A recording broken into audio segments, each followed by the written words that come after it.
Welcome to the Galen Trombley Show. Be sure to subscribe, review, and share the episode. You can follow me on social media at Galen Trombley. I hope you enjoy the show. Greetings. Please hold for a very important message. Lightspeed sequence initiated. How may I help you? Bonjour. Security breach. The truth shall set you free.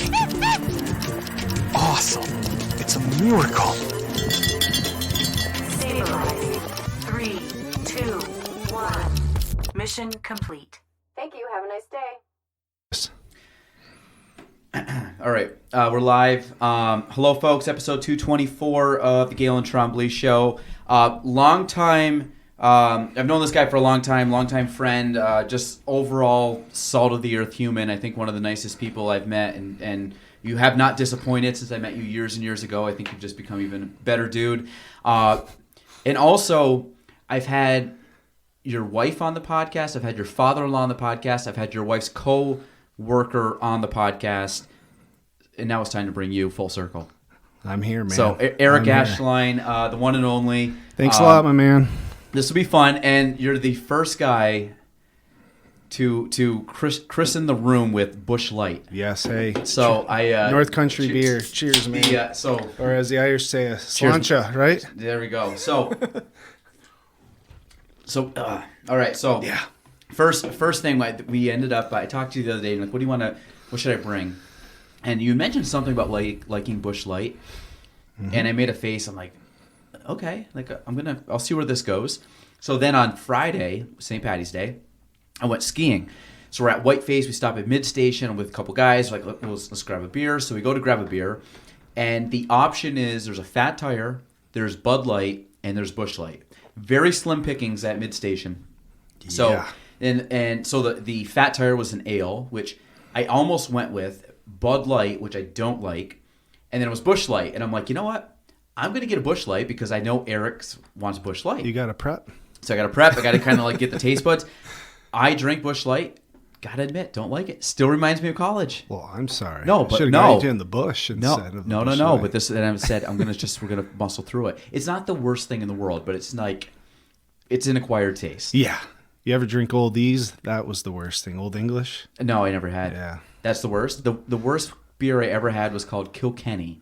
It was like a cream ale or something up in Montreal, and it was terrible. But a six-pack, I'm like, it's Irish beer, it'll be good. No. Awful. I didn't even finish a can.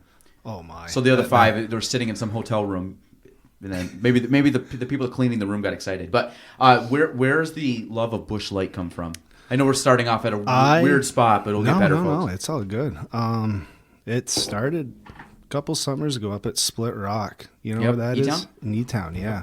Evan Green brought it over. You know, normally it'd be like Miller Light or just, sip it on whiskey. We're just throwing Evan under the bus real quick on this one. Yeah. He'll appreciate it. So, he brought the Busch Light. I'm like, really, dude? And all of a sudden, I mean, that's the only thing that was there. It just hit right. But it did. It kind of the closest thing to water, in my opinion. And Labatt Blue. See, blue Light's my Blue favorite. Light, that's what I meant. Blue Light's yeah. my favorite light beer. So if you said we're having Blue Light, I'm like, giddy up. Why didn't you tell me? I would have brought it. No. This is your episode. We were accommodating. Hey, it's I fine. appreciate you having me on here. By the way, this is great. No, this will be a lot of fun. So, Eric, bring us back for people that don't know you. Who are you? Like, what have you done? Why are you the good guy that I just introduced? You haven't talked to my wife yet, have you? No, we won't. I don't want her to warp my mind on this. You have, I still think you're a good guy. Thanks, man.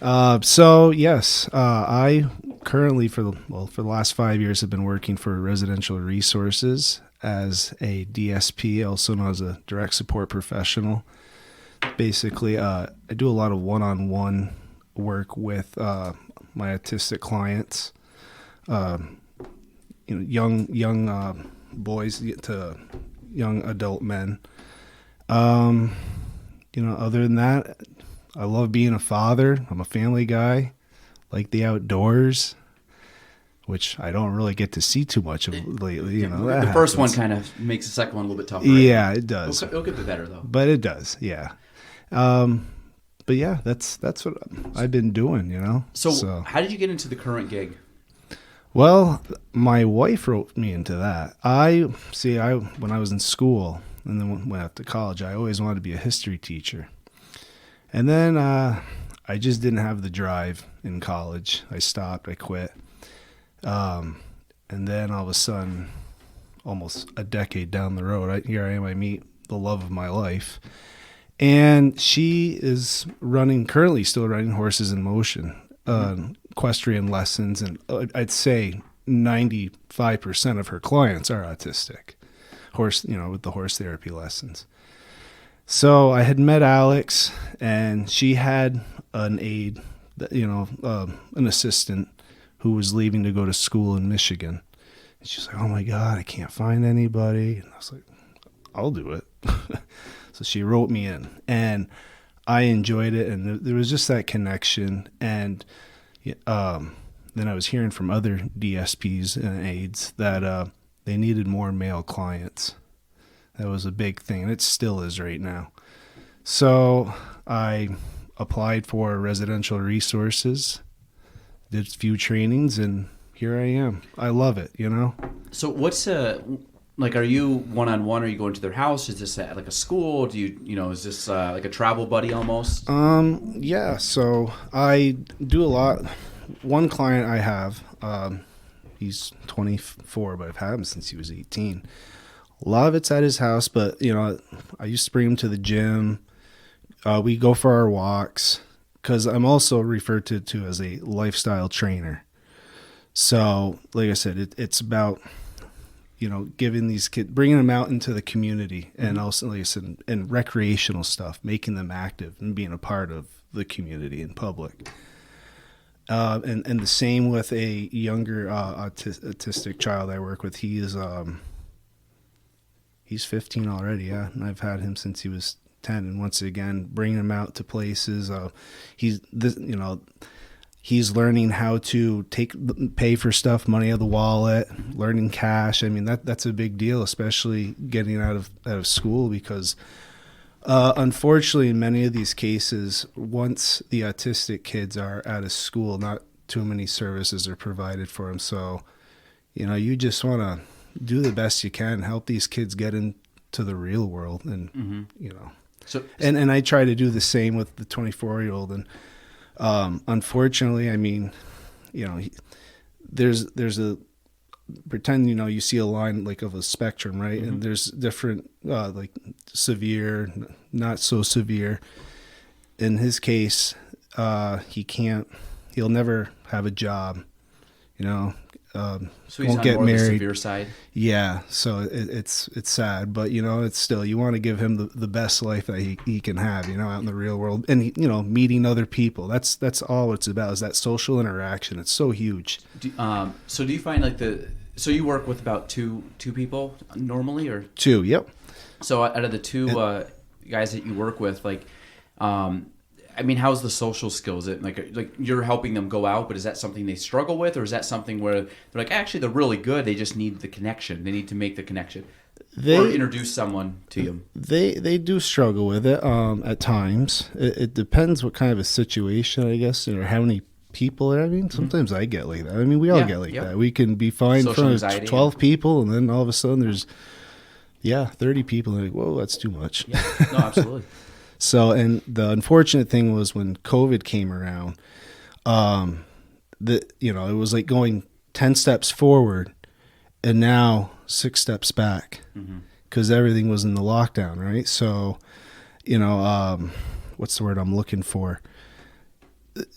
Things that they had like going on from, just they're canceled. So it screwed that social interaction, which thus it made anxiety go up. Were you still able to work with them? I was still able to work, yes. Okay. I definitely was, and it was awesome. I needed something to do too. Absolutely. I needed that socialization myself, and didn't want them to be left behind. So again, if you work with someone that has special needs and they're, I think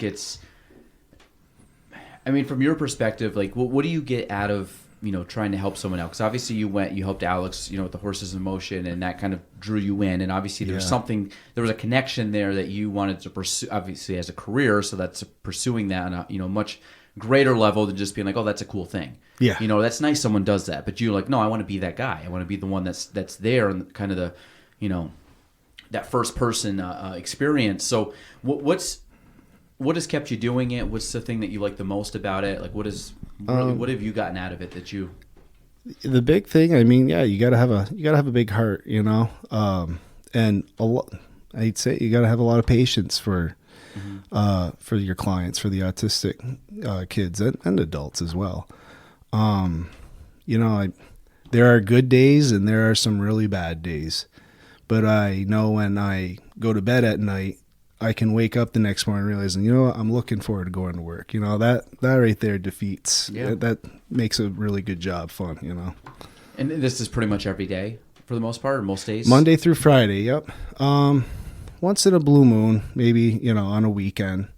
And the cool thing about like working for residential resources is they love when you take one of your clients and like bring them into your family life. Or if I had a friend who was getting married, hey, want to go to the wedding? That's what it's all about, the social interaction. Yeah. And the two guys take you up on that, or try to, if the opportunity is there. I brought hockey games, like Plattsburgh State hockey games. Yeah, that's a few like soccer games for like the kids, and stuff like that. Let's see, a couple of baseball practices just for them to be a part of something, make friends. And they like sports. Yes, actually, seem interested in it at least. The oldest one, and his name is Nolan. Loves hockey. And then there's Aaron, the youngest one, and he's into hockey. Like he liked baseball, but I've got him into the outdoor stuff as well. So yeah. Like hiking and that kind of thing? Yep, camping, bushcraft stuff, Yeah. I got is Bushcraft that book? I got a book called Bushcraft. It's a book. Is that an actual like title of something? I guess it's some kind of like like survival wilderness thing, how to make of course like a fire, how to make certain tools out in the woods, or it's like a farmer's almanac for Boy Scouts Boy Scouts basically. It really is. So I had this like little book and it said Bushcraft on it. It was like Bushcraft 101 or something. Yep. Just the basics, right? Yeah. I don't know if you know Seth Adams, but he gave it to me over COVID, and I haven't read the whole thing, but I've like flipped through it and read like passages and stuff. And again, I'm not a big camper, but I could see like if you're going camping, like that's not a bad book just to slip into the pack, if you're going, because like it's like a little like encyclopedia cheat sheet. If you have no tent and it starts getting rained on, you're going to want to learn how to build yourself a shelter, right? And yes, and definitely a fire. Yeah, I'm not the outdoorsy type. I think I like the idea of going outside, and like I like the thought of it, but I know. Like, if it was me going out, if you're like, hey, Galen, like, one weekend you should come with me, and we're going to go camp in the Adirondacks, have some fire, cook some food, have some drinks, and just, like, have a, like, relaxing night. I'd be like, that sounds awesome. And I'm going because I know Eric knows what he's doing. And I know Eric has, a tent. Come to Split Rock. Yeah, he's got Bush Light. He's like, I know he like, has an understanding of what he should do. And I just show up with, like, a sleeping bag and, like, a change of clothes. And I'm like, I'm just kind of around for the ride. Now, if the roles were reversed, you're like, me going to do that, I have no clue because the learning curve. I'd be like, I got a tent. I watched some YouTube videos. Like, I mean, this is how my mind would work if I was going camping. I'm like, is there anything I need to be worried about? Is there any like random thing, like you think of like toilet paper, but is there like any random thing? Oh, you got to bring the toilet paper. But stuff you think about that you're like, I didn't even think about bringing that because like it's just obviously it's just a different scenario of what you normally live day to day. So I always feel like. Me going camping would be much better if I went with somebody. I need like a guide. I need someone that's. I don't want to glamp. I'll bring you next time. Yeah, I don't need to glamp, but I just like. Was the peacefulness is what I like. Yeah, like sitting around a campfire, just like chilling, like on a nice night out. Like it's very hard to beat that. Yeah, and I think that's like one of the things I love about the area. It's just like it's very chill. You don't have a lot of the noise pollution. A couple weeks ago, I was with some buddies and actually Adam, and we went up to his camp. Before skiing, this was not this past Friday or Thursday last week, and we just sat out, a couple guys just shooting the breeze, had some drinks, had dinner, had a campfire, and what the coolest thing was, you could see like the Adirondacks. You could see like, you know, there's you could see Whiteface there grooming the trails, but you saw what I thought was always cool. Like you look up and you saw the stars like basically going across the sky. Yeah. You keep looking up and like constellations are changing in the sky, and it was like, I'm like, I don't know the last time I sat out long enough to really see the transition from, you know, from nothing to like, you know, 11 o'clock at night. Especially, that was really cool. if you're in Plattsburgh too. Are you living in Plattsburgh? Morrisonville. So Yeah. it's kind of tough to see, right? The stars. Well, it's like that in Rouse's Point. Yeah, like when we go out at my house and I like look up, if it's a clear night, you can see a lot of stars. Now, granted, like we have some street lights and we have light pollution from houses. Yeah. So where we were like in Clintonville. We were like in the woods. There was no, like, we had no lights on. We had the moon. It was like almost a full moon, and you know, we had the fire going. So that's like pretty much what our light was. And you just like look up and it was just beautiful. That is, yeah. But you could see like the star, like the constellations, like going, you know, across the sky, or us spinning. You know, not technically they're not going across the sky, you know, but like we're spinning and all that. You know, everything's just kind of transitioning. It just looks so cool. And you saw like the sunset. I'll have to show you the photo. Actually, I'll show you what we're talking of the photo definitely. I took. But so sorry, back to work. So you. So this has been going on for about 5 years, and again, I think I always see people that, because I know my sister works at a local school in special ed, and she has some like low functioning children, and we've had them do like gingerbread houses for Christmas time. They'll come in, kind of like a little thing, but I always find and I'm only with them for maybe, you know, 2 hours, but it's fun to interact, because even though it's difficult, I find that you kind of like slowly gain the trust factor for some of these kids, and I feel like you try and then you see them like open up, and then kind of really, and you know, my sister kind of preps me on each kid, and like this kid's, you know, very good, this kid's probably won't talk, this kid, you know, might act up, but you know, and you kind of know the kids, and eventually you kind of see them as they go through, you know, the gingerbread houses, and they kind of get a little better, and you see like a little bit of excitement, or, you know, like, oh, I figured that part out, or hey, look at my thing. And I think it's cool to see the excitement of them, but I also think that a lot of them, like, they need that extra, they need the activity, but they need, you know, they just need some people to be friends with them, and just, you know, hang out with them. And I think, like you said, we're social creatures. Like, everybody's social. Like, even if you're like an introvert, you still need some type of social. Exactly. You know, it's what makes the world spin around, man. So no, I think that's good. Here it is. So this is the mountain range. I wish, and it actually gets better. So we're like looking up, so you can see like the sun coming over. So again, people can't see this, but that's beautiful. I forgot which mountain range it is. I'm not, again, my bushcraft skills are low, but. So the sky. So not this photo. The next photo, I swear to God, there's no filter on it. I just like was taking photos. This is the next photo, and I zoomed in on it, and this thing was like, it was like the sky was on fire, and it was beautiful. And my daughter calls it cotton candy sky. Yeah, exactly. That's what I call it too. Okay, yeah. So that's the thing. I never heard it before, and I'm like, I literally Get heard out it of here from my daughter. She's like, that's cotton candy sky. And I'm like, oh, I like that. Now I've heard it multiple times. I'm like, wait. Said so she obviously got that way before I did, but I just like how it looks. I want to frame this one because it's just like the contrast is cool. It's so simple, man. You know what I mean? That, you know, that's life. That's life right there. You know, yeah. It's relaxing. I was gonna say, so how do you? I mean, you seem like a very easygoing, like patient guy, and you mentioned that, like you have young kids. You're working with other children, or, you know, people with needs, and you know, how do you find time to like decompress and like turn it off? Because, you know, from my like parenting, you're on no matter what. Oh yeah. Like if we had like one of your kids here or one of my kids here, like I would be, if it was my kid, I'd be paying attention to you, but like I'm paying attention more to them, even though I'm talking to you. Oh yeah, the other, you know, the eyes around your head are. And it's more like aware, where I'm like, yeah, and I've noticed myself that. Like if you go to like a party or something, or someone's like trying to talk to you, and you're like, yeah, and I'm like, not that I want to rush the conversation with you, but I'm like looking to see where my kids are. Yeah, you're not trying to be disrespectful, but you got to keep an eye on your kids. Yeah, and then but as soon as you're like, listen, like you don't actually have kids, you're by yourself, I'd be like, let's say, Eric, like I'm like totally zoned in on whoever I'm speaking to.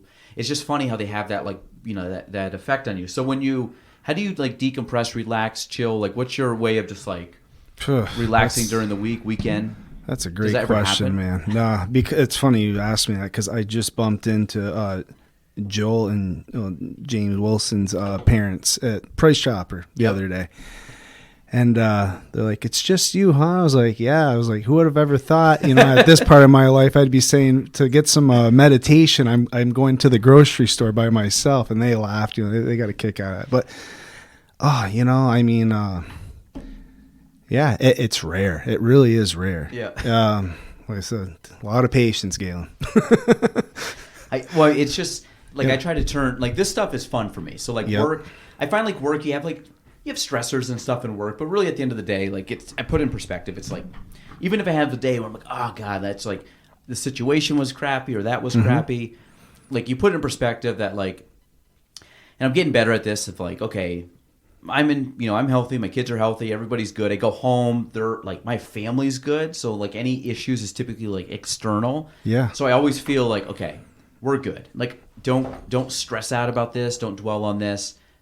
But there's, like I said, and then most of the time at work, beyond that stuff or beyond being at home with the kids, like this kind of stuff for me is like relaxing. Talking to people is relaxing. If I can sneak away and go skiing or golf, like I really try to put in stuff. Like I've tried to be more selfish in the last couple years, recognizing like I need those outlets that aren't work or family. And I just need like a hobby, or I need just some downtime for myself. Yeah. Because I feel like myself as my mind goes all the time. So just to like something, just completely take myself out of like work mode or parenting mode. Whether it be a couple hours or an hour or something, just to, kind of decompress. Do you get that in your life, you think, or no? I mean, this is a funny thing. So, I get up every morning at 4 a.m. I don't have to go to work till 9. Really? So the first 2 hours up until about 6 o'clock, it's kind of my time. So I'm on my PS5 and either playing the game, or, other thing, catching up on, the current events. And I work out for a good hour, 5 days out of the week. And working out, actually, that really helps. That's a good, mental activity. And this is right at your house? Right at my house, yeah. What do they call it? Calisthenics. I do a lot of that. Some dumbbells. Nothing too crazy. I mean, as you can see, I'm not jacked here. You're jacker than me. Does that make sense? More jacked. You're funny. That's but no, I think that's where I try, like the mornings. 4 in the morning's early. What time do you go to bed? 10. 10:30. Yeah. Okay, so you don't sleep much then. Oh, no, no, not 6 hours tops. Well, sometimes on the weekend, I'll 6 o'clock. If I'm really tired, maybe 7. Oh, you'll sleep until then. Yeah. Yeah. So. Yeah, I try to go to bed by 10, and I try to wake up at 5. Okay. And when I say try, I'm really trying to put a focus on it. But like everything else, it's the hardest part is not the waking up; it's the going to bed. Yeah, like early enough to go. Like if I go to bed at 10, I'm waking up at 5 with no problem. Yep. But if that stretches to 11, 11:30, the next thing I know, I'm sleeping 5.5 hours, 6 hours, and I'm like, I can only do so many 6 hours in a row before I'm like, I got to sleep until 7. But at least it's constant sleep, right? Like it's not, because I get the split sometimes. I mean, yeah. I'll be honest with you. Like last night was a great example. My daughter, she's just over a year old, so she wants her milk, right? So 12:30, it's like clockwork. It's always 12:30, right? And then it's 2. And I mean, my poor wife, she's tired and she's got a busy day. So I'm like, I got this. So, that split sleep sometimes can really get to you. But, hey, some of us, I'm not trying to sound horrible. Some people are meant for that. I'm meant for that, for the split sleep, Yeah. I think my wife does better on it than I do. Mm-hmm. But I can get up and but my thing is, if I get up and my sleep is like broken, especially if I'm getting 6 hours. Yeah. And that split sleep ends up meaning I'm getting like 5.25 to 5.5 hours. By the time you actually go back to bed, then I will just sleep in longer. But sleeping in like instead of getting up at 5, I'll get up at 7 Yeah, to make up yeah. for the time. Yep. But it ends up cutting into the 5, which is like, that's when I do like a morning routine. That's when I work out. So if I miss that, then chances are like, okay, I just missed it for the day. And that's the thing that frustrates me. That's the worst. Because you don't have any time. Like every once in a while when I get home, if I like get home or put the kids, depending what they're doing, I might sneak out because we have a gym in the back garage. Like I might sneak out and work out. Yep. But either some days I don't feel like it, or it's just like, listen, it's 5:30. By the time I get back in, it's going to be like we're doing dinner, and it's just, you have a million, excuses why you don't go. But a lot of it's just very inconvenient because there's a million things going on. Where those early hours of the day are just like, they're pristine. They're like, you get up, there's nobody in the house. Kids are. What time do your kids get up normally? Well, like I said, Lucy gets up usually whenever. I mean, sometimes even 4 in the morning when I'm up, but she'll go right back to sleep. Okay. But like I said, normally on good days, Lucy's up at 6, and Noel will be up at 7. Okay, so about the So same. it's not bad, but like you said, it's that it sucks when you have something planned. Your routine, right? Mm-hmm. Routine is everything. Yeah. So, and that's kind of like what I was going back to earlier about, during the whole COVID, it was like 10 steps forward and 6 steps back. These kids had a routine. So, here we are, we're talking about our thing. Can you imagine? Like, that's like double the frustration for them, Well, they also don't know how to, their tool, their tool set kind of thing to like overcome that or to deal with it is more limited than us. Oh yeah, exactly. So, yes. For them, like in this way you see like kids with tantrums because they don't know a way to express themselves. And like they got like only a couple like tools that they can do. It's like I can cry, I can scream, I can yell, like I can go to sleep, like all these things where we have different ways of coping with it or put it, mentally can think around it and be like, okay, my schedule's, but how can I problem solve this? But those kids are just like, it's not like this isn't happening. Yeah, the way I want it to happen. We can pick and choose our battles. Yeah. And you prioritize, or you can basically say, that's really yeah. not that big of a deal. Like Yeah. I missed this or that. But no, I think it's so true. And I think that I know a difference when I get on consistent, go to sleep, wake up, because I get so much more done uninterrupted. And I really try to focus on, even when I go to work, like a million things are going on. I really try to just block stuff off. Mm-hmm. And if I don't get to something, I'm getting better at not beating myself up over it. Where before I'd be like, oh my God, I got all these things to do. Like, perfect example. We were on the road all day this morning. Yep. I showed up about an hour before you came, and I ate lunch, checked a couple things on email, which is really the first time I checked it since yesterday. And I have a handful of calls I have to make. Like, I just know, okay, after the podcast, I'm going to try to do what I can. The most prioritize, like the higher, what's the word? Like time sensitive or bigger impact things. Mm-hmm. And 90% of that is just, I'm just gonna be like, you know what? I'm going to push it off to tomorrow. I'm not going to stay here until 7, 8 o'clock at night and work. I'm going to go from like 4 to like 5, be done and go home. And then everything else, I'll just chip away at it tomorrow. But like in my mind, that a couple years ago wouldn't have happened. I've been like, I'm grinding this out. I'm doing all of this. Yeah, because I'm like, I got to get it done. But it's like, not everything's that important. And some of these things, like I probably should or could do it. But if I don't get to it, it's not the end of the world. Or even if it's a slightly missed opportunity, is it worth stressing myself out and working myself to get it done versus just being like, I'm just going to go home and see my family, and like if it doesn't get done, it doesn't get done. Like that's and I'm getting better at that. As you should, don't sweat the small things in life, right? Yeah.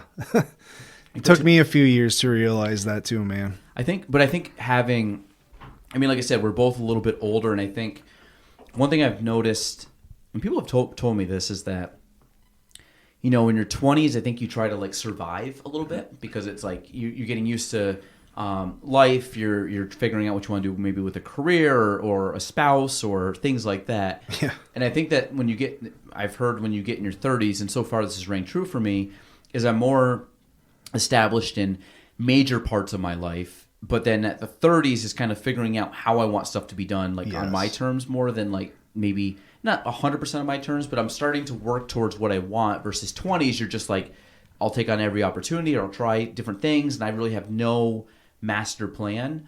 And I feel like as things get a little bit more concrete in life that are like things you just can't give up on. Like, okay, you got like a spouse and you have kids. Like, it's very hard just to give up on that The stuff. foundation's already there. You've kind of, Like the major pillars of life. yeah. Like, you Because could the change 20s, I'm sorry, they were a blur to me. Yeah, well, I was like a chicken with my head cut off. Yeah, honestly, from when I graduated high school till probably like the time I met my wife, which was like 20, I think it was 24, 25. Yeah, for those like 5, 6, 7 years, Yeah. I have a very limited mery of things I did during that time. Same here. And I'm like, and I was not probably the reason people think. I mean, I have a terrible memory, so I think it was that. I just, nothing really clicked during that time. I did a lot, and if I really went back, like, oh yeah, I remember that. But if you grouped it together, I'm like, I really don't know what I was doing in life at that point. Like, I went to college, but college was a complete blur to me. And I spent almost no time. Actually, I think I've talked to Alex about this. Like, we were both working, going to college, didn't live on campus, and we were the same. We were like, go in, do your class, get out. Go in, do your class. Like, I didn't meet any friends in college, and it was just purely like, how quickly can I get out of this place? Yeah. It wasn't like I hated Plattsburgh. It was just like I just hated school. Like, I just wanted. I should say hated school. I just wanted to be done with. It's every young person's thing, right? Oh, I can't wait to get out the doors, and get out of this area and be adventurous and look on. But then at the same time, there's no place like home, right? Especially when you get a little older. But I never moved away. I think it was just more of like, it was weird, but I didn't care about anybody on campus. Not They weren't bad people. I'm just like, I have stuff. Like, I'm working, I'm coaching. I ended up doing my real estate license during that time. Obviously I was taking I was overloading my schedule each. I think the average is like 5 classes you take. I was taking like 7 just to get out of there. Wow. So I was just jamming everything in, and I was waking up early to try to work out, and then I was rushing to school, then I was doing work, and then I was going to coach, and then going to games, and my life was just like, You were driven. well, it was Big just time. like boom, boom. It was a lot of stuff happened. I mean, I may or may not have had a girlfriend. I don't know. I mean, different points at that time. Yeah. But like, I had no kids. Like, it wasn't. I had nothing really anchoring me down. So it was like, it's just me going, and I know myself as I can just get like too focused on stuff and just go, and then certain things cause you not to be like that, like family and kids and stuff, which causes me to be like, okay, don't be as crazy and neurotic and like driven in this, because you just gotta chill. Like, you just gotta have time like at home where you can chill. And I've gotten way better at it, but I think the 30s for me is like figuring out what I value most.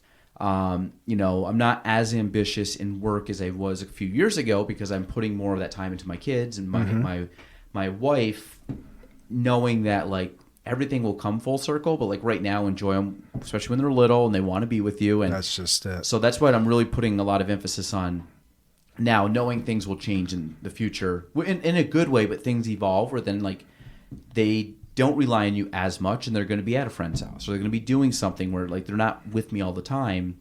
So then at that point, then I'm like, okay, well, if they're gone, then maybe now I'll use that time to do work versus hang out with them. Now they want to hang out with me, let's hang out with them. Yeah, exactly. So- I've been told by the time they turn 7, they're with their friends, and you're the village idiot till they're about 30 years old, and then, hey, Dad, can I get your help here? So Yeah, now I got a kid. yeah. and So now we got to really spend time with our kids right now at this And they think time. we're cool and we're smart and everything. Oh my God, yeah. I'm like, no, what's wrong with you? Yeah, no, my son gives me some funny compliments sometimes. So I'm like, I hope you say this in a few years from now, but like probably won't. But that's okay. We'll take what I We'll can. see what happens, right? Yeah. We'll take what I can. Hey, at least he knows, and the same for your wife. I mean, you guys are both hard workers, and that's exactly what kids need to see. They need drive. You guys are great role models for your kids, that togetherness. That's what's important. Family. So. Well, I was talking, who was I? Maybe it was Gina I was talking to about this.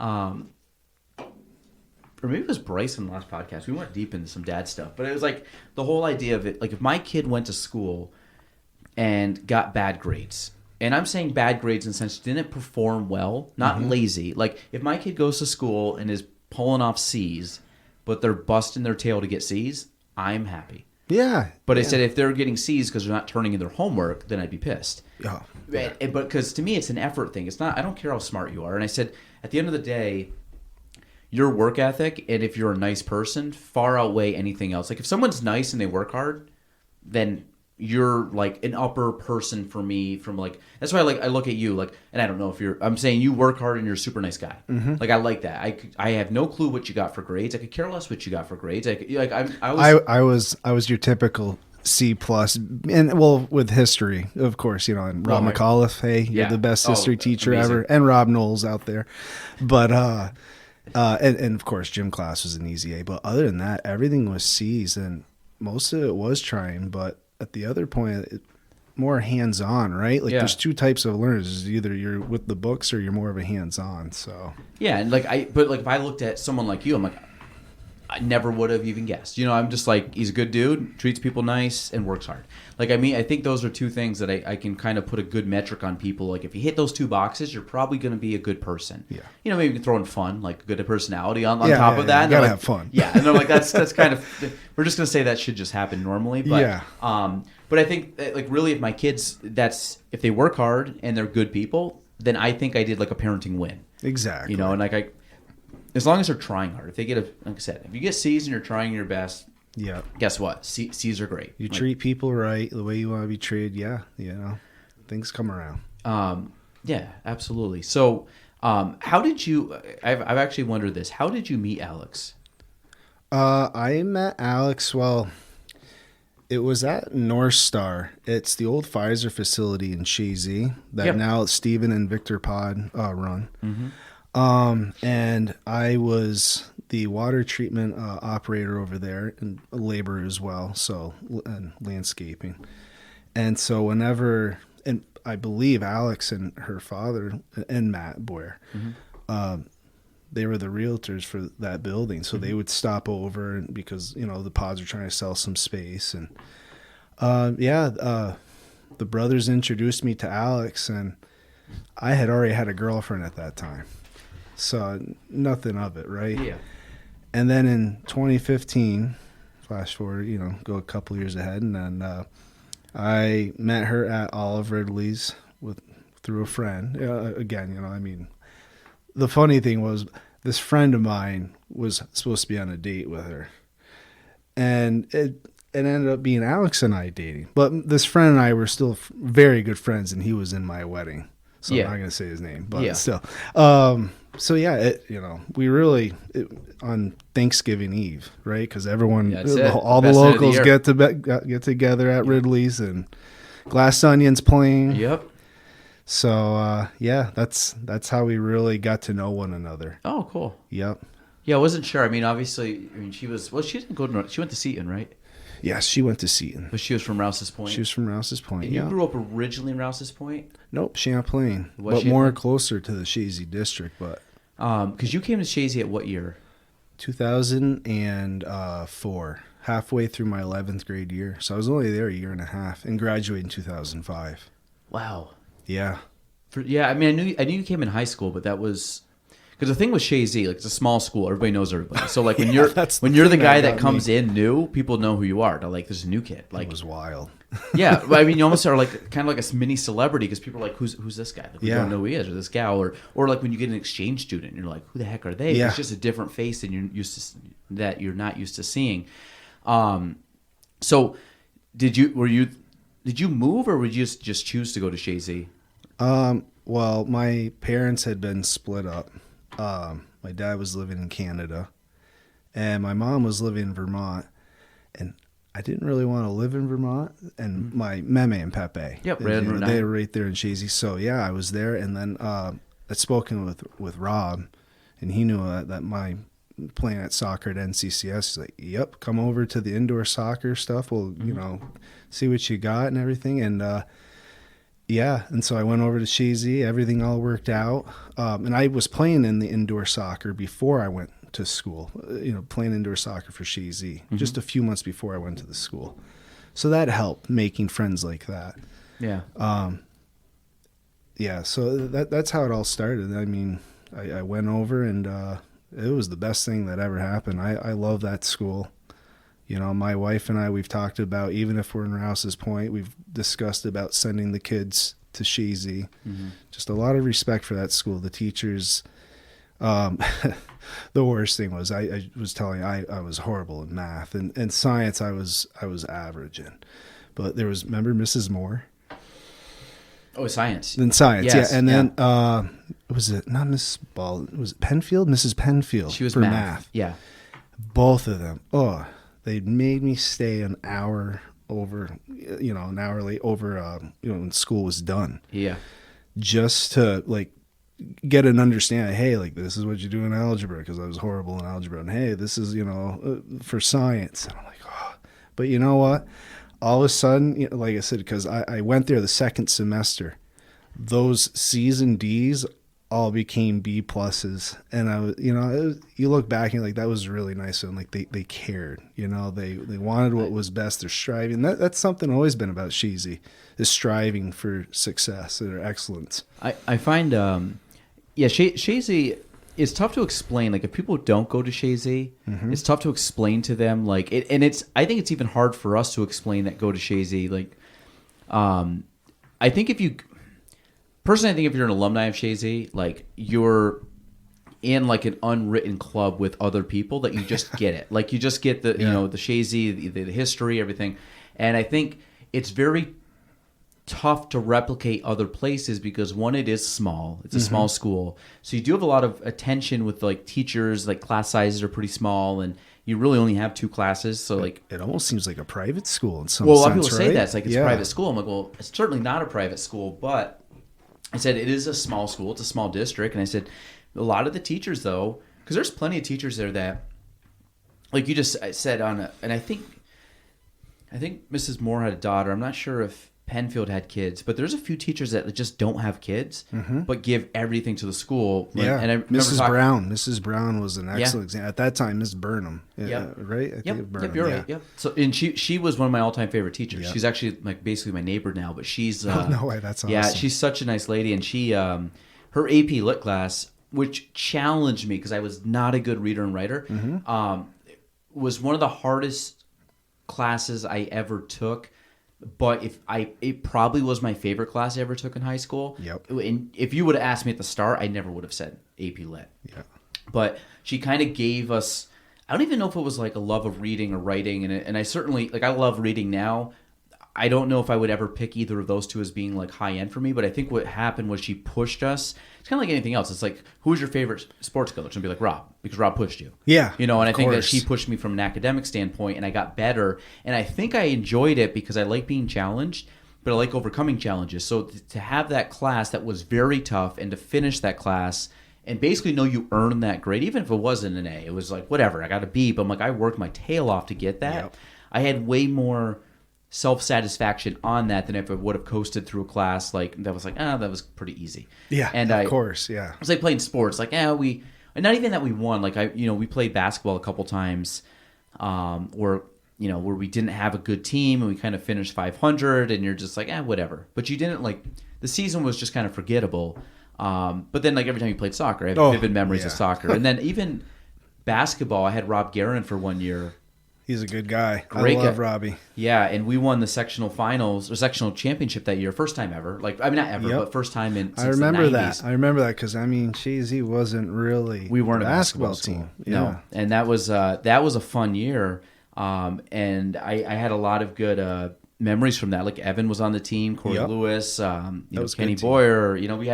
We had a lot of Andy Goodwin, Corey Ellis. I mean, those were basically our starters. Joey Bradley. I mean, we had a good crew of guys back then, but you earned it, and it like the hard work paid off, even though it sucked. Yeah, and then you won it. So then, but Mrs. Brown certainly like that. Rob certainly like that as a back. I mean, when he was doing history, there was Frechette, Mr. Frechette. I didn't have him, but actually I did for some computer thing. But boy, he pushed. But it was all for the best. And Justin's not there anymore, but I enjoyed his class. I had him actually I had him for history, but the class I really enjoyed with him.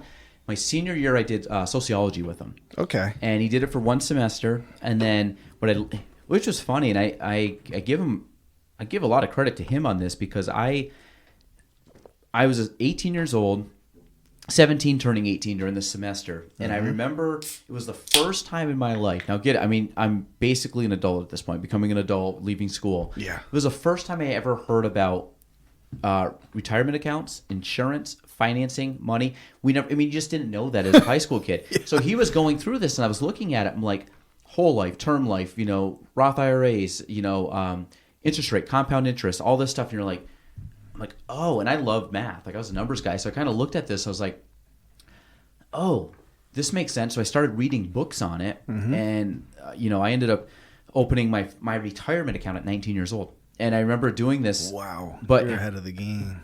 But I don't think I ever would have if, like, I swear to God, we had this. It was like a 3-week little mini part of the semester that he talked about, like, life skills. And I was like, I didn't know any of this stuff. And he started just giving us basic, I mean, he's not a finance guy, but, like, basic understanding of, like, this is why you do it. This is what you need. And it just clicked in my head. I was like, oh, that seems important. But, like, as a 17-year-old, it was a foreign language to me, but I realized it was important. Yeah. So it was funny. I did get, like, a little bit of a step forward on that. And I started reading, like, some financial books and things like that, like, at 17, 18 years old. And then I really haven't stopped. I've always been reading stuff like that. And I think that was the catalyst where it was like, I just remember, like, sitting there. I remember the classroom. I was like, oh, wow, this is cool. Yeah. But yeah, a lot of these just teachers, they step up. They want to be there. They go to, it's crazy. I mean, how many times you go to sporting games and, like, some of the teachers are sitting up in the crowd watching you play. There was a lot of them. I mean, I know Mrs. Brown went to quite a majority of the games. Yeah, and Steve Patino, by the way, librarian. Well, Steve's the other one I was saying, like, too. Like, doesn't have kids, but you could argue that he's got a couple hundred kids because he's like, they just go above and beyond for these, the students, and I think it makes a difference, especially when you talk about kids that maybe don't have the support system at home, or maybe they do have a support system, but they don't have their own self-confidence to like think that they can do stuff, and are just like, what's it matter? I'm just gonna grow up and do this. And it's like, well, what do you want to do? And like push and really get you to think outside the box. And I think Shazy's a special place. It really is. It's tough to. I wish more people could understand. I mean, they kind of get picked on for the small school and all that, but it's a whole other, I guess, culture, right? Like, I don't know how to say it. Yeah. I mean, but do you think, how many people have kids that want to get back in the district as parents? Like you just mentioned it. Like my wife does not want to go to Shazy. I think she's bitter about sports stuff. But my mind, I'm like, but so she went to Seton. But Seton, I mean, Seton, and I would say they're probably similar at the time. Well, small schools, yeah. So we kind of had the same, like, similar upbringing for schools.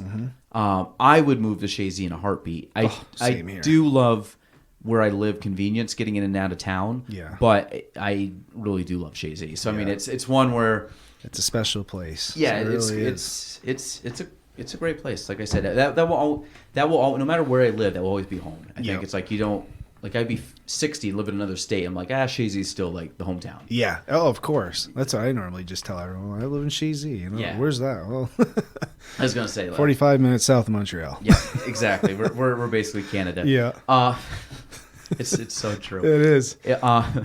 So one of the things we had on, we were just talking before about kind of Shazy. Like, Rob obviously was the coach and had him on the podcast, and he answered a bunch of questions and a bunch of insight from him that I've never seen before. Your name comes up because I think you go down in Shazy history, and I remember this vividly, as you scored a goal in the semifinals of the states. The winning goal. Yes. Yeah. To go to the state finals the first year we won the state championship. Yep.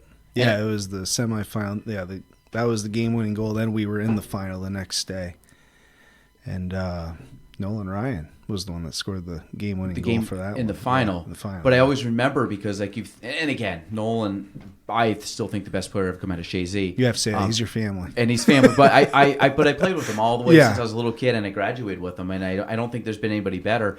But with that being said, like, you knew Nolan was going to produce something. And you expect Nolan to do something. No offense, you don't expect Eric Ashline to score in a semifinal game, because we even talked about, like, you were like a role player and you kind of go in and because you were playing what, right like the right mid. I was right mid, sometimes be off to the left, But Kyle LaFountain would normally play left. But if sometimes Rob likes to switch things up, right? And I think that game I was playing left. When you scored? Like I said, that's so many years ago. But I think I was on left when that happened. I just remember because it was like not many. I mean, again, like when you have got like Dylan Garrow scored. This was years later. Yeah. In the semi game to win in overtime to go to the state championship game, and Dylan Garrow scores. I'm like, Dylan hasn't scored. I mean, he probably scored one goal all year. Yep. But he was just kind of in and scrappy, right place, right time, put a foot on the ball and scored the biggest goal of the year. So you look at these guys that score that you don't expect to score, but it's like I said, you put the guys right place, right time, and you step up. So it's always because we were talking about that. I'm like, this would be a trivia question most people want to get, but Eric Ashline scored in the semifinal. Yeah. I wouldn't expect anyone to. Like know if you that. said like Nolan or Seymour scored, I'm like, yeah, it makes sense. But Yeah. I'm saying you get a lot of these. I know because like I had quite a few goals, but nowhere to compare to Corey Lewis, Justin Seymour, Nolan. There was Jacob Spiegel. Yeah, I mean you Kyle LaFountain as well, Zach Perro. Yeah, he's your family too. Yep, right? Zach. Yeah. I was gonna say we had a couple guys on there. Zach back then was stopper. I mean, he was good. Chazy's always had good stoppers. Yes, They had good sweepers, but I think the stopper position's always underrated because we've had some really good players that have played that position that are highly skilled and like that's like a scrappy position. That's like a position that you're in a lot of stuff, but sometimes you get overshadowed because you're not like center midfield or sweeper. You're kind of like that filler role, but you actually, I think the amount of time you perform in the game and the amount of plays that you make is not proportionate to the accolades that you get in that position. Yeah. Well, and Rob is the master at that time. I don't know if he does it anymore, but the diamond defense. I think he's stuck with that. Yeah. Yeah. And he pushes that stopper to play that aggressive offensive role, Well, I think most people, and I could be wrong on this, I think there was a trend at one point that everybody tried to do flat back and everybody tried to switch to flat back. And I said, which is, and I'm not, I would say I'm on soccer strategic level, nowhere near understanding the nuances of a flat back to a diamond and all that. I mean, I understand the basic stuff, but when you get these guys that are at such a high level and they understand it, but I'm sitting there, I'm like, to me, the flat back takes way more understanding from the players to make it perform well, where it's almost like instead of trying to look good and trying to do it to say that you play a flat back, if it's not effective, then play what's effective. Yes. And like the diamond, and people could pick it apart, but I said if you have guys that play the diamond and play it all the way through and understand that back and forth, same thing with Rob Guerin, he plays 2-3 defense. We played 2-3 99% of the season, won the sectional champ. You know what we're playing. You have all week to prepare against the 2-3, and guess what? You still only score 30 points a game. Because we played it so well. And you see as teams now, they just perfect this system so well that it's like you can practice against it. Was it the Bruce Lee quote? Like I think it's something along the lines like I don't fear a guy that has 10,000 kicks. I fear the guy who's done one kick 10,000 times. Oh yeah, because you perfected that movement so much that like you know what's coming. It's like Mariano Rivera. Mo's got one pitch. Yeah, he's a Hall of Famer, best closer in history. It was that cutter. It was like a cutter, and that's all he threw. It was like a fastball cutter. Yeah. It was like whatever. I mean, it was a glorified the same pitch, and they might. And you knew it. It was like it's coming, and then these guys would still strike out. But way. then he was a perfectionist, and that's what that's what guys like both Rob Guerin and Rob McAuliffe do is they're so good at making chemistry, right? Like chemistry's everything, and perfecting that chemistry that. I think once you're so good at it, you can't beat it. But it's like it's teams when you take like the culture of a team. Mm-hmm. It's like the leadership, but you need a culture. You need a buy-in from people, and especially when you have a team. And this could be a team of workers or a team of players, or like on sports. Like if you ask Rob McAuliffe, Rob's gonna say, he'll say this. I think he might maybe modestly not say it, but he's built a culture there that is very tough to replicate. Yeah. And a culture where he can take a group of boys that maybe are skilled, maybe aren't great, but they're going to find a way to win. Yeah. And he's going to be able to take those players individually and mold them within a system that works. And again, everybody's different. So, he's going to coach you different than me versus 5 other players. But he's going to find the best role for Eric, and he's going to find the best way to coach Eric, and he's going to find the best way for Eric to play with Gale and to play with, Jordan, to play with Casey. And we're going to make that all work. And I think that, the really skilled part of coaching is not even the X's and O's, it's all the dynamics outside to get people to play together as a team, coupled with the fact that you do that over years, meaning summer league, indoor, travel, pickup, like backyard barbecue playing soccer. I mean, we played all the time together that I knew every nuance of every player that I was playing, and I just knew where they would be, and I knew what their tendencies were, and you just played within the system in a very structured, organized, disciplined system. And then you just had to step up, and you had to put that effort in. And they said it's kind of it's tough. It's a simple recipe, but it's tough to pull off. To win state championships, like how to do it. Yeah. Like Rob could give you the top 10 things you need to do, but it said it's so hard to pull those off at that level and for that amount of time. Do you remember before the season would start? Maybe I'm not sure if he did with you guys, but did he ever give you like a paper and you had to circle your strengths and weaknesses? I don't think so. Yeah, he did that with us, and it's so funny because I played soccer in college, and so, I mean, it worked, right? Like, well, what's this all about? And he's how can you contribute to the team, or, what are your goals for the team, this and that. And, you're like, what is this all about? But then you see, like, I think it's like you say, it's trying to build a chemistry with everybody and who's going to work with who, and. Well, I think when you get guys that he took it serious. I mean, that was great. Oh, still does it? And still does. And this is like, I'm looking at some photos now. When you start, oh wow, well, that's the girls' team. That's not. Yeah. There we go. So I think this is the team that won. I think this was this year's team. Yeah. So I mean, you get a lot of. It's a cultural thing though, and I think that's what's tough is that you just build, and this is. This is something anytime you're doing like a leadership thing is like you try to build a culture of players that are just, I mean, you see this like sports teams even. Like you take like Phil Jackson talks a lot about it with the players when he was coaching. John Wooden certainly talks about it. I mean, he was 11-time national champion coach. Yep. But they talk about like all the little nuanced things you have to do and how you're building culture and how you're building from like the bottom up. And like getting the ball in the net obviously is important, but it takes so many behind the scenes and layers of just buy-in from players over and over again. This is really poor. I don't know why we're not getting more images here. Is that Baker right there? Which one here? Yeah. No, this is Nolan right here. No, that's not. Jeez. I know. Nope, that's not Nolan. Actually. Is that Latrimore? I coached in that game. Is that another family member? No, that's. I think that's Mike Reba. Okay. But yeah, this right here was the greatest game I think in Chazy history. It was the finals in 2011. Yeah, 2-1. Jordan Barrier hit basically a free kick from midfield, and it skipped off a player and went in the net to win the game. Actually, have you ever seen that goal? No. Jordan Barrier is he a state trooper now? Is that what he's doing? He's a cop over in Florida. Oh, in Florida. Okay. Not Florida, geez. Vermont. Vermont. I think it says something in Florida. State trooper, in Vermont. Right? Yeah. Let me see. Chazy.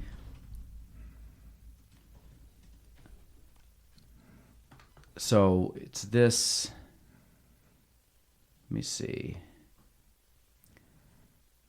I feel like it would have already popped up. 2011 state champs right there. Yeah, but this is.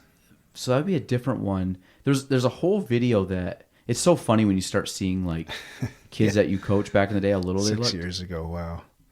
99. Oh, 99. That look at this. The old I field. remember wearing those coats. I have that jacket still. Yeah, you do, huh? I bought one. I think it was my number at the time. Why isn't this not popping up? Class. There's an actual like great video. Let me see. Final soccer. So they actually show the entire clip, like the actual goal. I have no clue where it would be. You guys got to play on the George Brendler field, right? Yeah. Oh yeah, because you retired. Yeah, you gave it up. Right. Yeah, we were right before that. Yeah, I think I've only been in that field once, and that was for the alumni game. I remember. Was that the game? And that was back in 2006. Was that the one that was pouring down rain? It was really kind of like it wasn't like it had rained earlier in the day. It was all kind of muddy. I think it was back in 2005, 2006 alumni game. It was pretty rough. Well, I just remember because you had like a big group of guys. I remember like Jeff Krawanzik was the goalie. Yeah. And at the time, and then you're like playing against these guys that were like 20, 21, or not 20, like 18, 19 that were just out of high school. Yeah. I was probably like early 20s at the time. And like if you just don't play soccer, like it doesn't. It's like anything else. You lose it a little bit if you're not actively playing. Mm-hmm. and obviously you try your best to maintain what you can, but it's like anything else. You just give up playing the sport, like it's gonna like I gave up playing golf for a long time. Like when you come back to playing golf, you can almost barely hit a golf ball because like you just got to get back to like, okay, this is how you do it. Oh, and golf's a whole other game. Do you play golf? I try to. Last year I was lucky to only play once, and it's crazy. Like normally I'd play 5-6 times a year, and out of those, 5 not games. What do they call it? 5. They don't say games. There's another rounds. Okay. Yeah. Yeah, you can't like, say where's games because I know that some people take it pretty serious in golf. But yeah, I would normally hit like 100s, 120s, and maybe be lucky if I get a good 90 or so. And last year I only played once and I got a 92. I'm like, are you kidding me? That's pretty good. The one time I only played, yeah. So you're not bad at golf. Still, I just got lucky that day. Where'd you play? At Rouse's Point, North Country. Okay. Yeah. Adirondacks is fun too. Adirondack's fun. The problem, I don't think Adirondack's in great shape right now, or wasn't last year.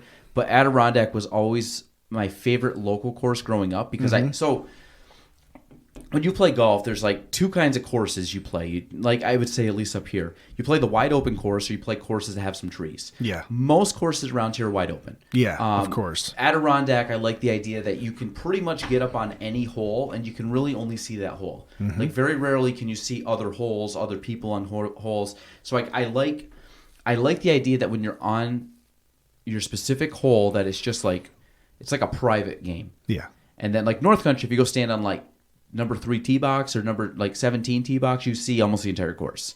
Yeah, of course. Minus like maybe 2 holes. And which are some good, I guess, about that. But like we host our local golf tournament every year there, and it's nice because we want people to see each other. And I don't want to play at Adirondack because like you won't see anybody because everybody's kind of doing their own thing. Even though I think trees are all in the way. Yeah. But I think it would be a great course to play it at. It's but I think Adirondack, a couple things like kind of, I feel like some of the the holes aren't taken, like the tee boxes, and the greens actually weren't terrible last year. Just it's hard. Upstate New York, it's hard to run a golf course. It gets flooded a lot too there. It's very sandy up there. Yeah. If you I find that it's hard to keep golf courses up, and I said you got to really like be diligent about it. Like North Country, I think does a great job. They staying, sure do. Like they're constantly doing the stuff they need to do. Yep. But I find, like to me, I mean I'm nostalgic to Rouse's Point. It's where I grew up playing.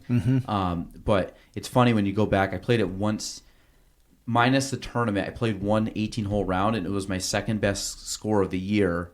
Just because, just things come back to you. Like, you know where to hit it, you know where to miss, you know the shots you can play. Oh, yeah, definitely. Even if I play, I play Bluff Point mostly, and it's like, there's still times at Bluff Point I'm like, I'm getting better at it, but I just, as a kid, I understood Rouse's Point. I played so much golf that I know every nook and cranny of that course, and, it's where you just play smarter. Like, maintain your misses and know where, don't short side yourself and make sure you have some space, and it's, you must have played at the Barracks. That's another fun place. I forgot to mention that. That's a nice course. Yeah, the Barracks. The Barracks is certainly an easier course, but I do like the layout of the course. I remember playing there a little bit more as a kid, and we play a couple tournaments and stuff there. But really, at the end of I mean it's a fun course. I remember when they built the back 9 there, they had the front 9. Yes. Originally, you used to play 2 loops of it.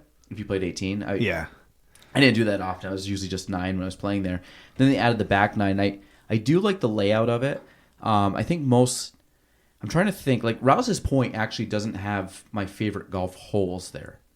Oh, there's a few I can think of. I'm not a fan of. Like there's a couple I like at North Country. I think I'm not a huge fan of like the tiered, not the tiered, but like the plateaued greens. Mm-hmm. I mean, like everything front of the water has those like plateaus, like number 1, number 2, and then you don't even have it because then you come back and like 8, 9, those are up and they're kind of pitched up. So number 12, these all have these like higher up greens, and I find like 18 is probably the only one that doesn't have some type of like steep level off on the side.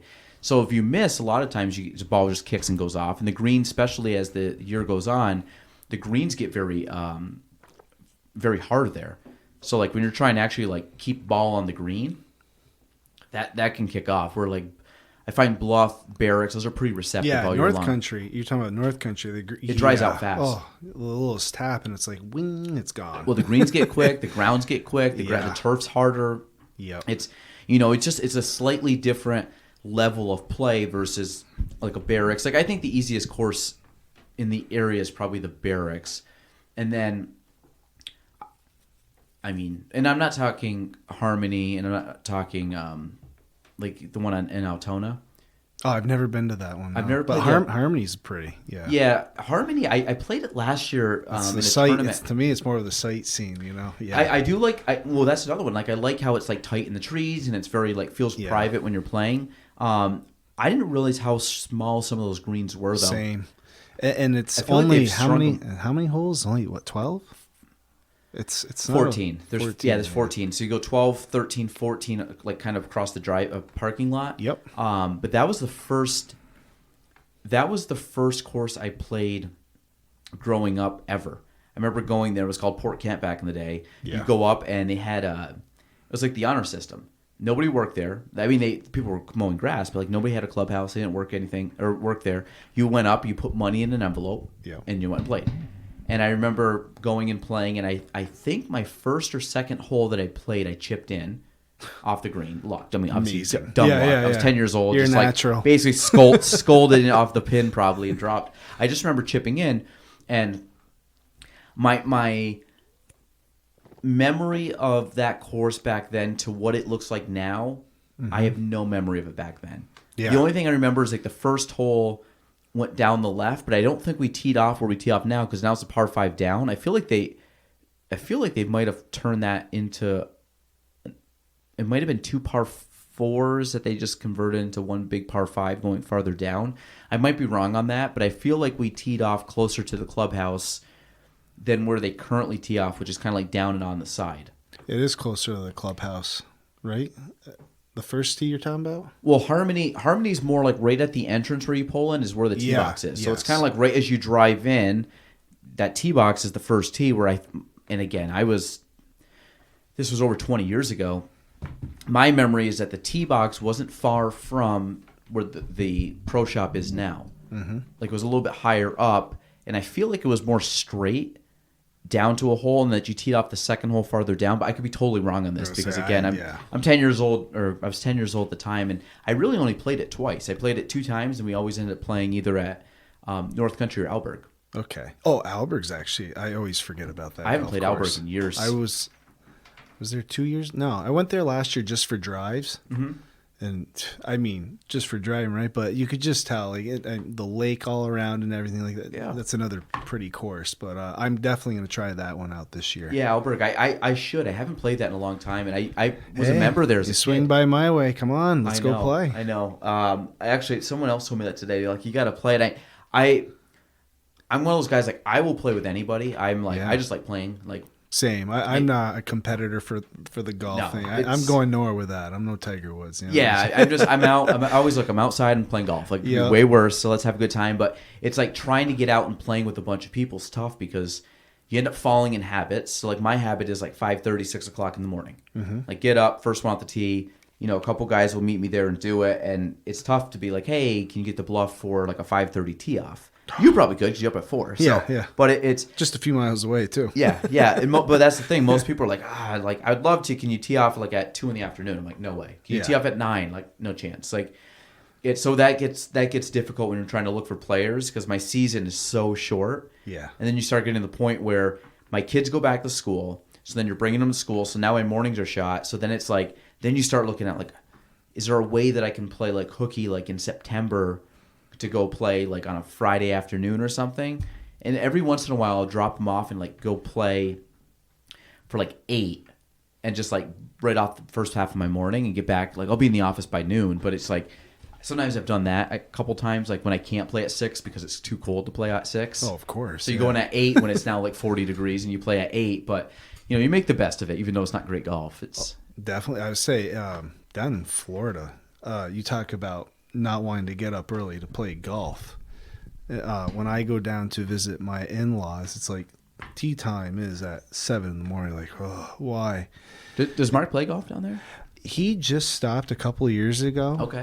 But Sebastian Yep. would go down, and we would literally have to start like 7 in the morning. It's like, why? Well, I'll tell you why. Because by 11 o'clock, it's So like hot. 90 degrees and so Yeah. hot. It's not even fun anymore. Well, I went and played. Where do you go? And where do they live in Florida? They're in Sebring, so they are about, I would say, an hour and a half south of Orlando. Okay. And about an hour and a half. I mean, they're right East in the of middle Tampa? of Florida and east of Tampa. Yeah, Yeah. they're right in the middle of Florida. Are they near the Villages? They're at the Sun and Lake is what it's called. Sun. I don't know. Okay. Not too far away from Lake Placid, Florida. Okay, because my uncle lives down. I believe he's in the Villages now, which I think is in that area. It's a little bit east of Tampa. But Okay. So they're probably pretty close. They're probably within an hour. Is that like the newer development area, the Villages of Tampa? You have to show me that. So the Villages is like. You have to show me. Yeah, I feel like I've heard. Well, of it's it. like it's a massive, massive place. Oh, look at this. I also Google is like messing up today.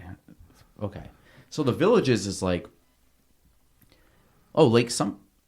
No, that's Sumter. There's. Oh, that's not it. No, Sebring would be more east of that, I believe. Oh, look at that, Lake George. We'll figure out where. Oh, Gainesville. I've been there. Went to Florida Gators game there.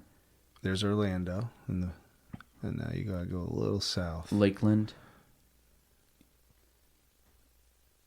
Oh no, I lied. The Villages are north. I didn't think they're that high. That north. Bartow. I've been to Bartow's nice. It's just below south of Avon Park. But yeah. Okay, so we're in the like I area. said, yeah, you're in the area. Okay. So the Villages are further up north. Well, that's around. That's That lake is perfectly round. definitely that was a man-made lake. Yeah, I was gonna say natural glaciers Yeah. just forming that one. I don't think so.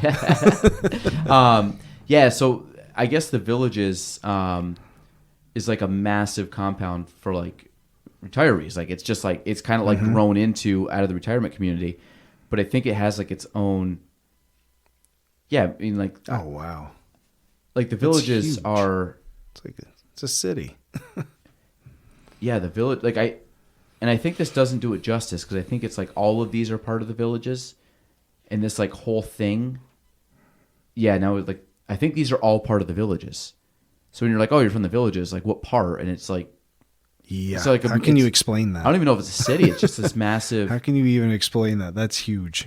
I mean, if you go down here, like look how many houses are just like in this little development. I mean, there's thousands of homes there. Mm-hmm. I also heard it's like really wild for STDs down there. Oh jeez. I think it's like one of the leading places in the country. They're bored down there, huh?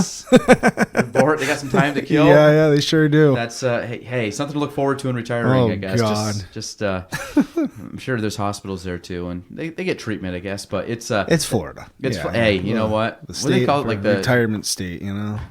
I heard what do they call Florida? Something about like America's graveyard or something. Because like I people, think I've heard that. when people are like older, they go down there. But I'm like, why wouldn't you? Like I would want to Yeah. go down there. I mean, I'm not a humidity guy, but I do like. At some point, we'll have a place in Florida. I say it seems If like you're older, when you're retired, why older not? up here, your bones hurt. So I mean that's Well, kind of people are why like- my in-laws went down. When they come up here, it's 50 degrees. Like, oh, it's cold. You know, I'm like, what do you mean? This is Like mild. today's like not bad. It's 44 out, but it's sunny. And They it's would like, they would kill you right now if they heard you say that, Galen. Mark's getting soft. That we got to He get said him that back to up me. in the Actually, I snow. talked to him last night, and he's like, it's woke up and it was kind of cold. It was 62. I was like, wow, it was 40 here, and So it was funny. warm, you know. And he was, oh, shut up, Ashline. No, Mark's great. When Mark came on, Yeah. actually, it was cool having Mark on the podcast because Mark's one of those guys. If you, I mean, that family in general. I mean, Mark is like Mark was such a big mover and shaker here.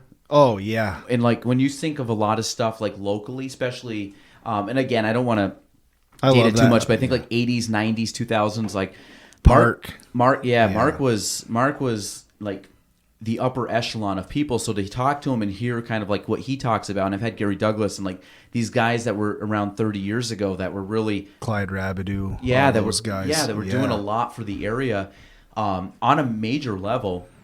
and it's probably comparable to a lot of, you take like political figures now, or you take, again, still Gary, still kicking, but you get like people at like Development Corp and TDC and, the IDA and all these people that are doing some cool stuff. But Mark was, he was really at the forefront of a lot of that. And I think, you hear a lot of people talk about Mark, and he had such like a name recognition. Yeah. And it was just funny because like now it's full circle. Like I find Alex is basically picking up where he left off. Mm-hmm. The thing about Alex, I don't want to date her. I think she's younger than me. We'll say that. She's that's all right. She just turned 32. So okay, so you're younger. Alex is someone, I think she's been in real estate about the same amount of time as me, or maybe even like a year longer.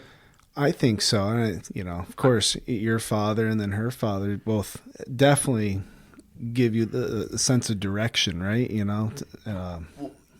helps. Well, the thing that it's funny because Alex is probably, when you have like people that you look up to, and typically they're older people. Yeah. Like Alex is younger than me, but I look up to her as like a mentor. Like, even though it's weird, I don't talk to her about real estate. I don't like sit down and talk to her about like shopping kind of stuff. But just seeing, I do a couple things commercially, not even close to what she does. Mm-hmm. But I've learned a lot just from her and Matt, but then you also see a lot of the stuff she does at like the local level, and she's in positions that typically young professionals her age aren't even sniffing these positions. And she's smart. She's very smart, and and I'm one lucky husband, man. I love her. She's a very smart girl, and I'm 36, going on 37, and she acts a lot older than I do, and she's way more 36 going on 17. Yeah, exactly. She's very intelligent, and like I say, and I told you it was bad in math. So when it comes to the finances and stuff, I'm like, she's got it's all you, honey. I'll take care of the kids. I'll play Mr. Mom here. But I think you divide and conquer. Like Gina's way better at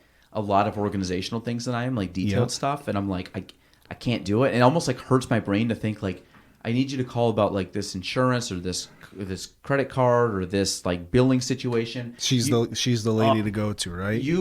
I'm sitting there like stressing out about it. I'm like, I gotta call them. What were we talking about? What I gotta my brain goes in a million directions that none of them are warranted. They're all like stupid ideas, and I'm like. And she just takes I'll just handle it. And I'm like, thank you. We got too much in common. I know. I'm like, I'll do a bunch what Alex of does too. She does all the phone calls. She does the planning, the doctor's appointments. Absolutely. And I like my kid was supposed to go to one of them was supposed to go to Burlington today for something, and like my wife's like, yeah, I got this, bringing them there, doing this, and I'm like, okay, I'm bringing the kids to school in the morning. Like like my brain, like I have such like a habit, but then she's our planner. Like I really like I have some stuff I do at home, or I would be kind of like leading on that or taking the reins on that, but there's a lot of stuff that she just takes off my plate that I'm like, you're way better at, and I try to take stuff that I know I'm better at that I'm like, I'll just figure it out. And she's like, great. And it's funny because the stuff that I do, I don't think it's that hard, and she's like, thank God you do that and I don't, and I'm like, I think the exact same thing about what you're doing. Like, thank God. That's when you know it all works out, right? Yeah, you need that partner in crime, because I feel most of my like there's too much stuff going on, and like how Alex juggles being in real estate and doing all that's impressive, because there's a lot of stuff going through your mind all the time, and like to keep organized. And I remember asked her once, I forgot what she told me the answer, but I have to go back and listen to it, but like how she tries to stay organized, and I think she's one. I think she even said, like, I'm not organized, and I'm like, you appear organized. So like whatever you're doing, like you're being calm, cool, and collected. Oh yeah, she, sometimes I'm not poking fun at my wife, but I am right now. So I go in her office, I'll see like some of the papers all around, but I'm like, boy, this doesn't look good. It's kind of messed. But no, she's organized, man. She's got it all down. So are you super like neat and orderly? Or no? No. You're messy? Really. I'm kind of messy, yeah. Okay. It depends. I guess I'm like, depends what it is, right? So when you go see her desk and it has papers all over it, like would your desk have papers all over it, or would it be more organized? I probably wouldn't have a lot of papers. I try to put everything in my brain, and that's the problem. Like, so do you have a good memory, or? Yeah, for the most part. Okay. Like I said, it depends, right? that you didn't sell me on that budget. That was the worst sale of that ever. Yeah. You're just like, yeah. No, try to put things down on a calendar, but that's a bit. But no,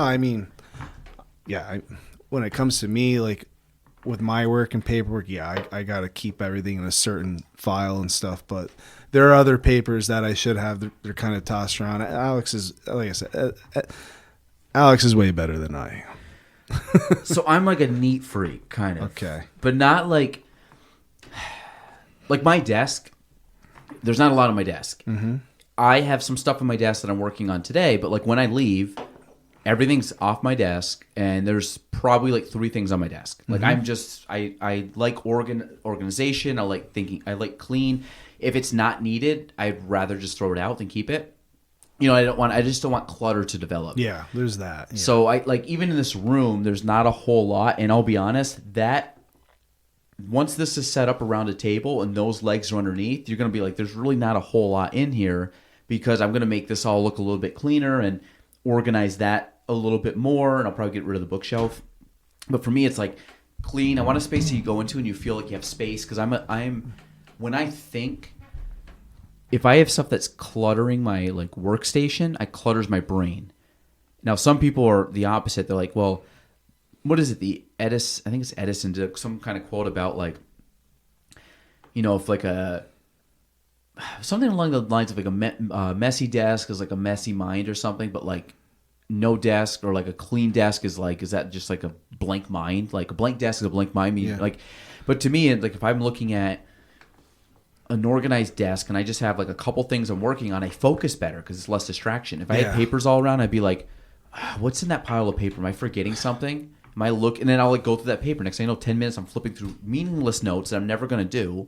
I might want to at some point. I'm like, oh, that's a good idea, but I'm like, I'm not doing it right now. Yeah, you're absolutely right. I mean, I guess I'm sort of in that category where it's just like when you start to see too much, it's like, okay, like this has got to go, right? I don't need this anymore. What's too or you know what, you just know what's important in front of you. The rest that isn't, you got to put it away. So after a while, when things build up, yeah, I'm just like, I can't see this anymore, you know.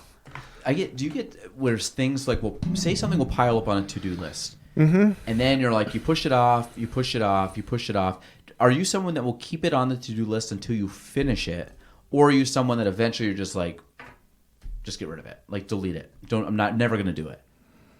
Oh God, sometimes it's like I see that to-do list, and next thing you know, I'm like, I got to do all this and soon, you know. Instead of would you punt any doing of it? things at the last minute? That's So you're like under the gun procrastinator? Oh yeah. Okay. All right. Even in school, you know. Okay. Yeah, you know, just that's my style. Like, oh well, I could have done these 12 things all in 1 week, but guess what? I waited till like the second to last day to do it. Now I got to do all this. But I mean, it gets done, you know. Yeah. But it's like, and then I always say like, why did I do that to myself? I'm not gonna do that again. Because it stressed you out. But yeah, it did. Or made you like a little more anxious. Well, and then you just realize too, like it's got to be done. Yeah, like these things have to be done. You know, there's a certain thing I've gotten better at. Like I make lists. So like this is my list. Mm-hmm. So like these are all my things, and I break it down by like the 2 buildings I own, my personal stuff that I want to do, like kind of up with Kavanaugh, and then these are all things we're working on. So like yellow for me. Oh my. Is I know like how do you do all this? This is well, so that I'm getting anxious just looking at this list. But I'm the exact opposite, so I'm less anxious. So I'll like go through and I'll highlight anything that I think is a priority currently. So I will like all of this is important, but it's not all a priority. So it's like which ones are jumping out as like a priority? Like they'd be great. A lot of these things would be awesome. Yep. So I've prioritized everything. And yellow just means that that's like my main focus. So don't get all caught up in here. Like, yeah, this is it. Like this is going to make the biggest impact on my business or my career, my life, than all these other little things that are really like I want to do them, but they're not as pressing. That's smart though. That's good strategy right there. Yeah, and then like I broke it all down to June 1st. Like, but these are the major pillars. So like as I go through, I'm like, okay. That's the next one. Like we're going all out until that's done. Then we're going to go all out until that's done. Then we're going to go all out until that's done. Like all these are kind of simultaneously are being worked on. And we've obviously missed that deadline because this is taking way longer than I ever anticipated.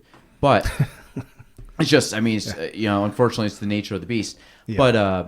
But ideally it's like, that's my thing. So if I'm going down through that kind of stuff, like I'm prioritizing, but I'm okay if things don't get done. it's kind of like I said tonight. You get done. I got a bunch of stuff lined up. If it's not done, it's not done. I just go I'm getting better at just letting that stuff pass. Yeah, things happen at home, right? Certain, could Last be a night, bad my night kid for a threw up kid. a bunch of times. There we go. I did See? laundry, and my wife gave her a bath, and Yeah. yeah. So last night was like a tough rest night. Your But daughter? Your daughter was. Yeah, How's but- she feeling? Better? yeah, this morning That's waking up, good. she's Glad like, to "Dad, hear get it." up!" Right? I'm like, "Oh my god!" I'm like, I just went to bed. Like it was just crazy. But when you look at it, like that threw me for a loop. So like, okay, like I didn't get up this morning to do like a morning routine. Like, okay, then I've just like I've had to kind of make some adjustments, and now I'm like pushed back on my day, but I'm like, I'm good. You know what I mean? Like I'm sitting there like right now, I really have nothing in my mind but hanging out on the podcast, which is great. It's like freeing. I'm like, you know what? Don't worry about all the other stuff. Like, That's right. enjoy the moment, That's which I'm right. trying to get better at. Like, I'll say I'm enjoying the moment. This is fun, man. so what? Yeah. So podcast. You said I'm gonna grab another bush latte here. So Yeah, please. Hey, it's quite a few of them. we got it. I'm not drinking all that. If we did, this podcast would get Yeah. way better. Oh, it'd be interesting. I would say better. I'm gonna say more entertaining, maybe. Oh, this is entertaining. I'm having a good time. When you talk about podcasts, so Rogan's your go-to? Like Rogan, Tim Pool. Yeah, those are the guys I would normally listen to. What's the last Rogan one you listened to? There was one with Luke Combs. Did you So see I'm that? starting that one. Have you finished it? I got pretty much towards the end of it, but there was just some things. I mean, they went all over, and that's what you get at Joe Rogan, right? Yeah. You're I mean, you learned how Luke never played a guitar till he was 21. Yeah. And he had these thoughts about being a music teacher, but the craziest part was, and I play guitar myself, and I kind of relate with Luke here. Like, I don't know how to read music; it's all by ear. So Okay. he would have, he would have had to gone to school, right, to be a music teacher, to learn notes, and look where he is now. It's the American dream, man. Was he not? Did he not go to teach because of the school, or just because of the interest level? It might have been more of the interest level is what I Okay. got out of it. Yeah, it's tough. Like I did you ever want to be a teacher? You said a history teacher, right? Yeah. Yeah. So yeah, I love history. I feel like I thought about teaching too. My mom was a teacher, so I think that naturally kind of pulls you into that, where it's like, oh, Yep. you kind of have some interest in, what your parents do, and realistically, at 18, most kids don't know anything about what they're doing. If that's falling out, I'll tighten it up for No, you. that's fine. I got it back. Please. So if, but you kind of only have a couple, like, I don't know, at 18, I didn't know a lot of careers. And most careers you're thinking as a kid are not much different than what you said at 10 years old of what you wanted to be. Because you're like, I don't know, there's teacher, there's cop, there's,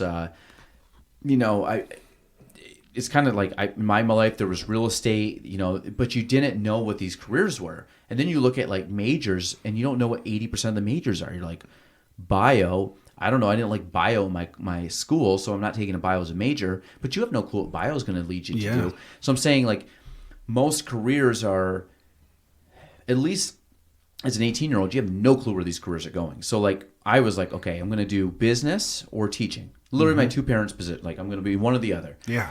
And the only reason I love teaching, but the only reason I didn't go into a teacher is because I didn't want to work for anybody, and I didn't want to have a set salary. Meaning I didn't want to have I didn't want to work and get raises. I wanted to work and really not really have a ceiling on my income, and if I wanted a raise, I could figure out a way to make more money. Oh, of course. Yeah. So that was my ingrained in as my mindset as to why I didn't go as a teacher.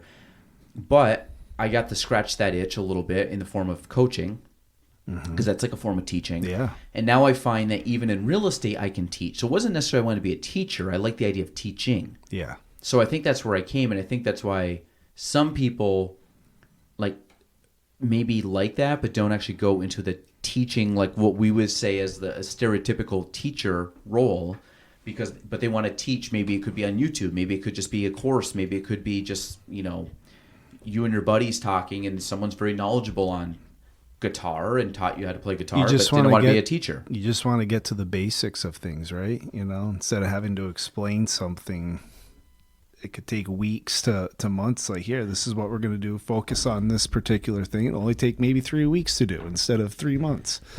Well, it's like an accelerated thing. Like if you find Accelerated. That's exactly what I'm looking for. how'd you let's take guitar, you low hanging fruit. So you play guitar. Like how did you learn how to play the guitar? How long have you been playing? How'd you learn? I first played guitar I was in 8th grade, and what helped was my dad plays guitar. He's been in a few bands. Actually, he's still in a band, Zero Tolerance. Not sure if you've heard of him. Yeah. Really? Okay. Yep. So I've always been around him, and I think it's all genetics too, because my meme, my dad's father, she's a awesome piano player, so it runs in the blood.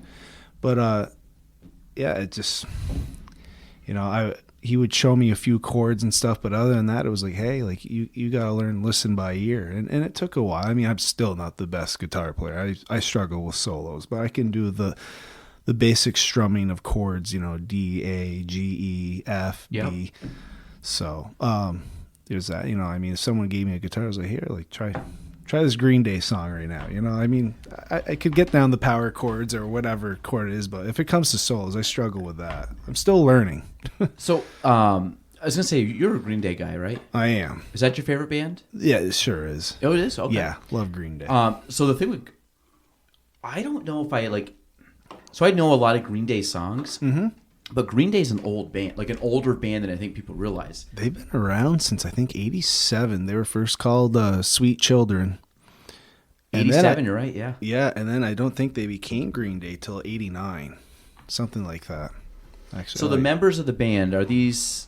So who's the original members? Billy Joe Armstrong and Mike Dirnt, and then they had a drummer. I forget his name, the original. But then they one of these guys right here. Let's see. Because they were only a band of 3 at Past the time? members. John Kiffenmeyer was the original drummer for Green Day, and then Trey Cool came around, and he's the GOAT. Which one? Well, then you Trey got Cool? Dave Grohl too. You can't. Oh, for can't drumming? deny him. Yeah. Well, and guitar player too. He's I mean, awesome. Dave Grohl's. Yeah. Dave Grohl. Like yeah, exactly. And what's the other one? Keith Moon of. Why can't I think of the name? The Doors. Was it the Doors or Right? the Who? The Who. The Who. You're yeah. right. The Who. Yeah. Then I mean, God, if I was going, my favorite drummer is Carter Beauford from DMB. Dave Matthews Band. Oh, Dave! I love Dave. Yeah, Yeah, I say Carter's I love the shows. I mean, Saratoga, been to Hershey and watched them. They were awesome. I'm going to both days this year at SPAC. Sweet. Love Dave, but Carter's my favorite drummer. I mean, that's also my favorite band. But Travis Barker, yes, is like iconic. Yeah. But then you start going to like Bonham from Led Zeppelin. I mean, it's like the drumming. I know there's some other guys. The drummer, who's the drummer from? Is it Rush? Or Van Halen. One of those guys is like a really well-known drummer. See, I never played drums growing up, so like I don't know the drummers as well. But so how long's Trey Cool been playing with them? For a while? I would say since 93, 94. It was just before the album Dookie came out. And that was in 94. So this has really been like the main lineup. Been almost 30 years, right? Yeah, Sweet Child and then Blair Hess. Oh. So Sweet Child, you're right, for a few years. Yeah, Green Day, I mean, I know a handful of songs, but I've never really dove into the catalog of them, like going down throughout the years. I can't believe they're that old of a band, though. The live shows are insane. How many times have you seen them play? 4 times. So a few times in Montreal, Albany. I'm trying to think, there was another place too, but yeah, I've seen them 4 times. They're all good shows. When's the last time they put out an album? Because I remember like Green Day was really big when I was when we were high school. Like, yeah, Green Day was, I think, probably peak at that point. Oh, well, American Idiot came that was out. probably That was 2004. Was that like their peak album? There was Dookie, and then that would be the peak album. Yeah, it was American Idiot, because you had Boulevard of Broken Dreams, American Idiot. Was that the same? Was that all the same album? Yep. Wow. Yeah, that album was huge. Yeah. Okay. Here we go. Discography. That was actually the first time when live show I went up to Montreal to see them. They Jimmy Eat World, and there was another band that opened for them. And Jimmy Eat World was great, but Green Day, I mean, it was that You know what it was at that time? It was like that environment, that atmosphere that was all going on at the time, with the Iraq like War. with you that, know, yeah. So there was like, you just felt it, But I remember the like early 2000s was like the punk rock scene was pretty popular. Like that was like pop pop punk. music at the time. Yeah. had a lot of punk like influence on it. Yep. And I remember like Green Day Green Day to me back then was like the older band that was like still very relevant. Yep. Very relevant. You're absolutely right. But then you had like the Good Charlotte, you had like All American Rejects, Newfound Glory. Yeah. You had like a lot of these bands that Simple Plan. God, there's so many of them It was that like just Alkaline Trio, a whole bunch of them. and yeah. it was like power chords all day long. It was, like yeah. Converse, like Black and White and checkerboard and like the skateboard studded and belt, guilty yeah. as charged. Did you have one of those? Yeah, I did. What the hell was that called? Hot Topic. Hot Topic, yeah. that kind of stuff. was Like that I kind of did not stuff. own any of that stuff, but I never wore eyeliner. Never wore. I'm just gonna make that clear. That's good. But that was like such a thing back then. I think like early 2000s, that was like a big fad, like in music and it in was culture. huge. Because I remember that's like what people like you saw it on MTV, TRL. Like you would see a lot of these bands, and obviously Blink. Blink's my favorite of that genre. Yeah, they were. I've seen them live a couple times. They were fun. I love yeah. Blink. Even to this day, like I would put Blink up over, at least from all the like punk music back then. Blink would still be number one. Green Day definitely holds up because Green Day is like iconic. They have so many songs that you just know. But and when I you didn't hear think it, that old though. and, like Blink and Green Day, as soon as you hear the style of music and their voice, you're like, now you know who that is. That's Yeah, I mean, look at these. This is just singles from that album. American Idiot, Boulevard of Broken Dreams, Holiday, Wake Me Up When September Ends. Yep. Jesus of Suburbia. That was a 9-minute song.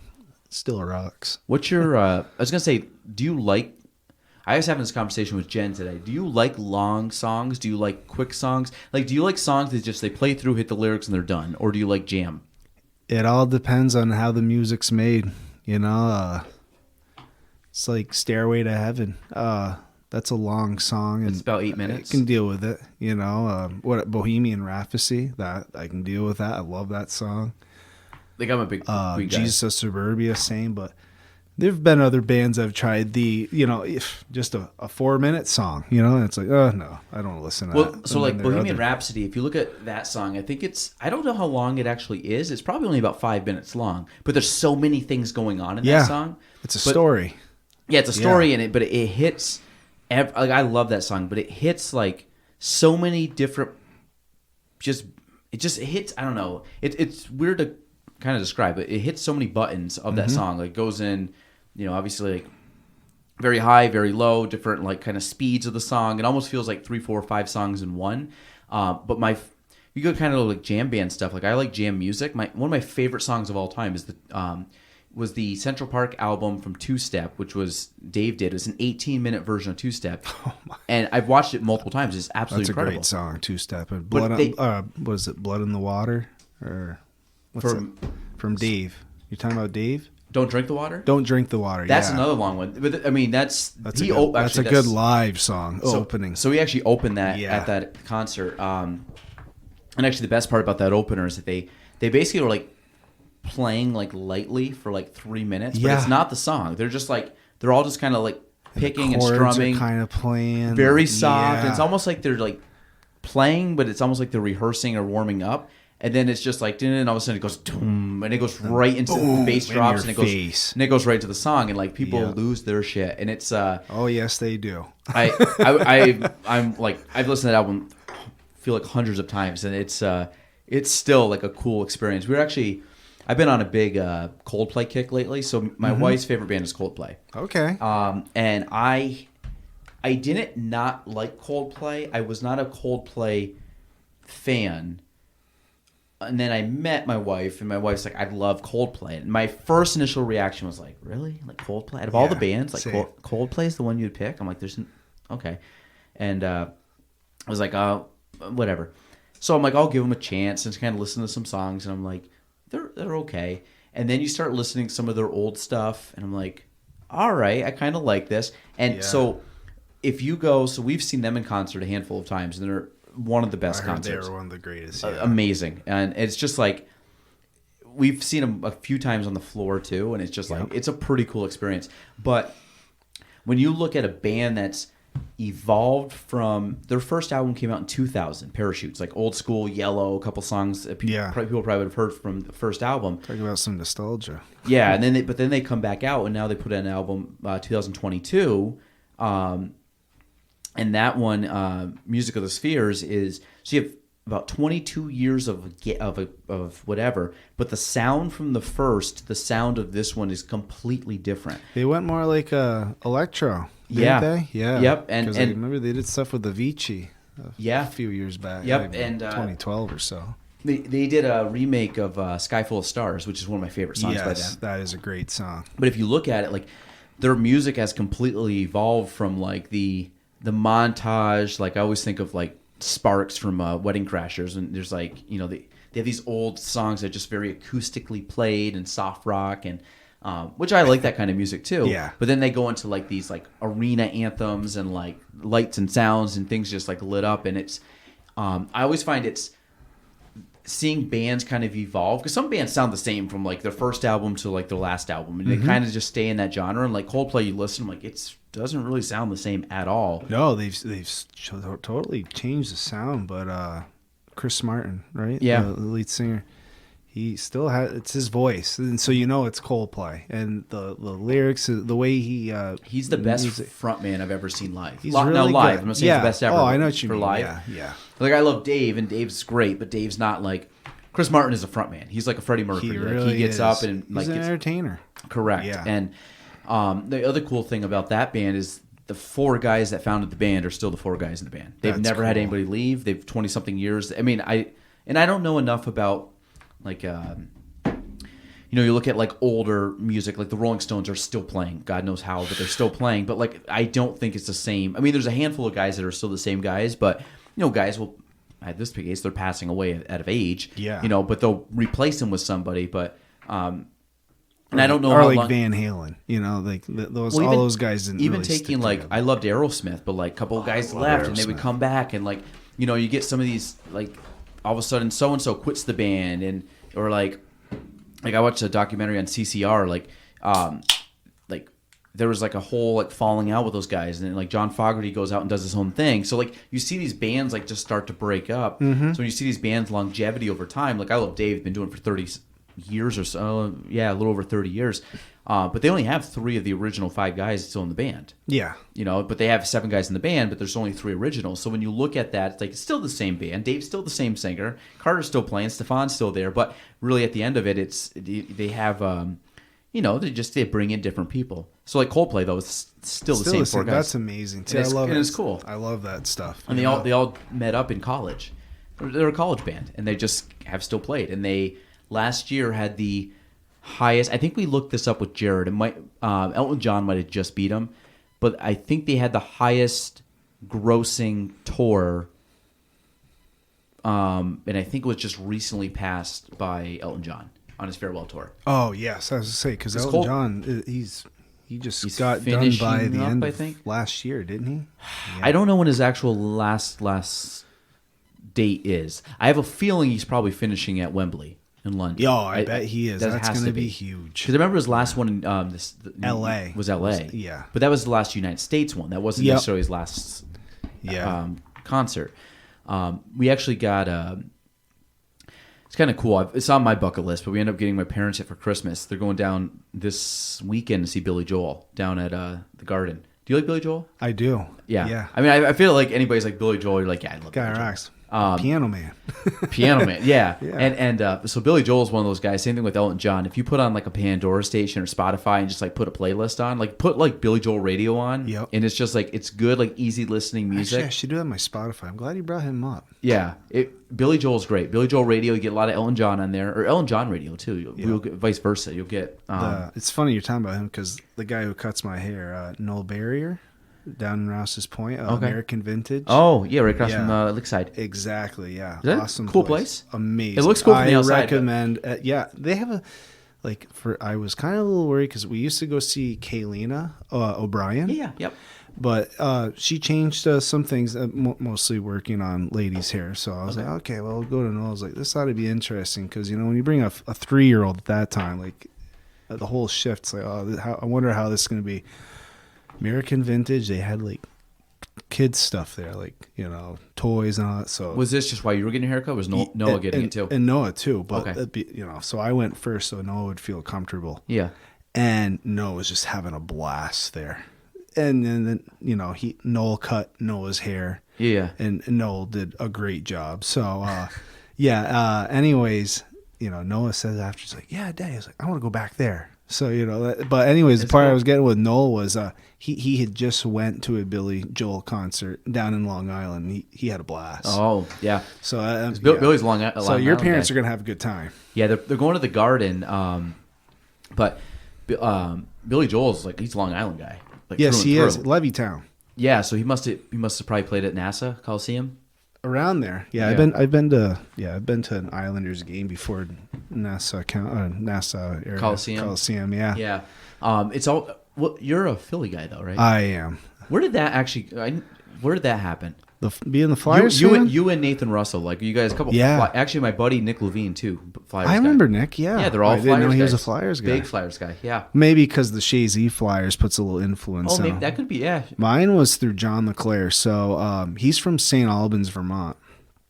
That's right. Yep. So it was kind of before him. I mean, my grandfather was a Bruins fan, and I just remember going to his house one day, watching the Flyers playing the Winnipeg Jets, and I was like, "Who are you rooting for, Grandpa?" And he said, "I'll root for the Flyers. I don't really like them, but they're only the toughest hockey team left." And the Flyers, Original Six. huh? Is Philly Original Six? No, they were the next expansion over. Okay. So they didn't come around till 1967, 68.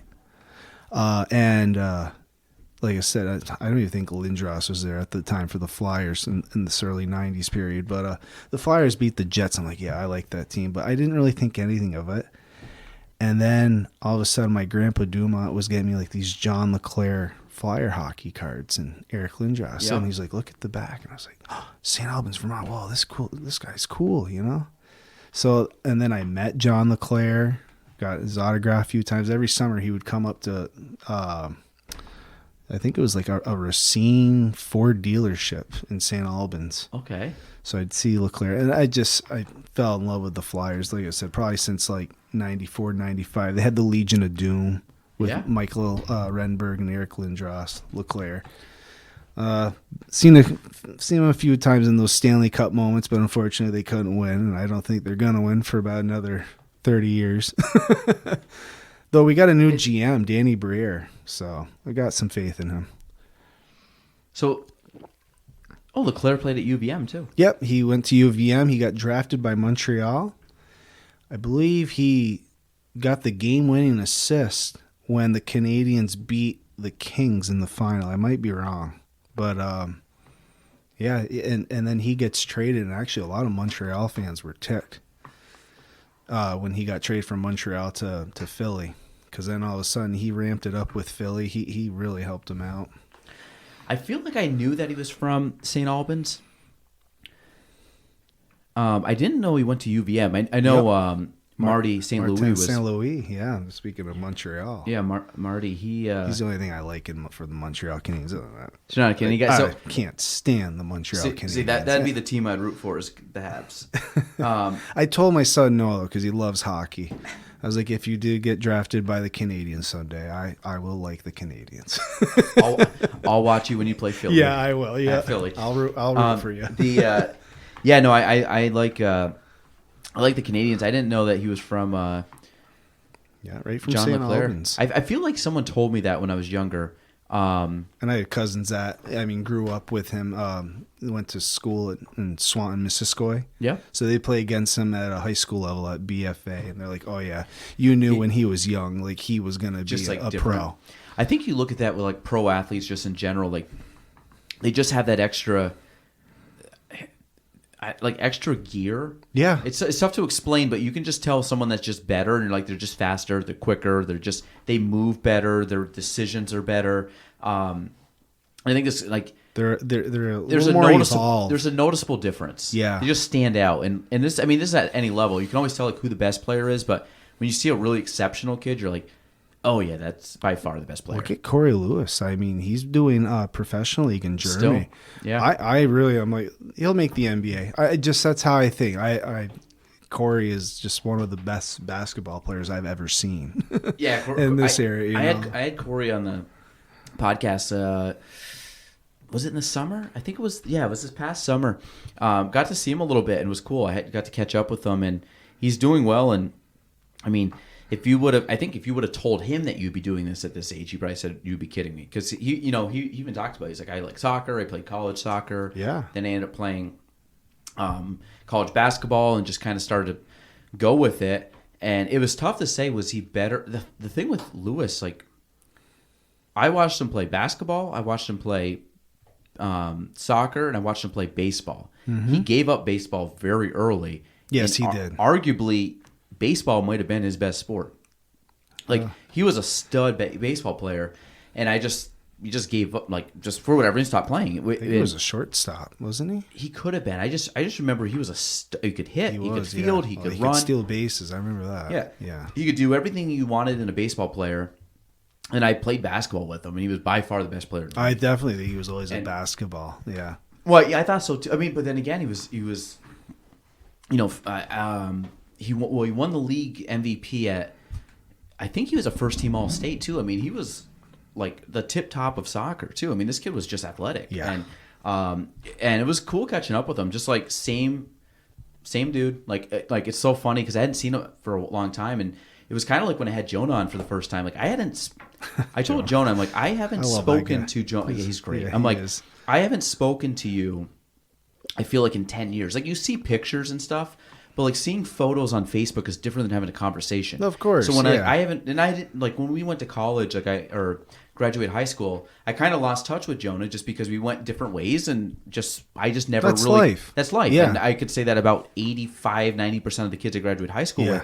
But there's a handful, like some of them still stay around. So you run into them, and you see them more out and about. And there's some kids that you don't see for years. And then he kind of came back in, and he's been on the podcast probably 3 times now. He probably came around like during the fall of 2022, because I saw him during the fall. It was prior to that. It was prior to COVID. I think wow. I saw him in 19. Because he wanted to go on his trip in 2020 around the world. Yes. And he started to, and he was stuck in South America when COVID hit, and Yes, he came he back. was, yeah. So, but it was kind of, I remember walking in, I'm like, which is so funny, but I'm like, I just forgot what you sounded like. Like, I just haven't seen you, haven't heard you, like, and we picked up right where we left off, and he's doing great, and the same thing. Like, I grew up with Jonah, and like I remember like going to his house as a kid, and obviously playing sports, and like we graduated. He was one of the kids that we went kindergarten through 12th grade together at Shazy.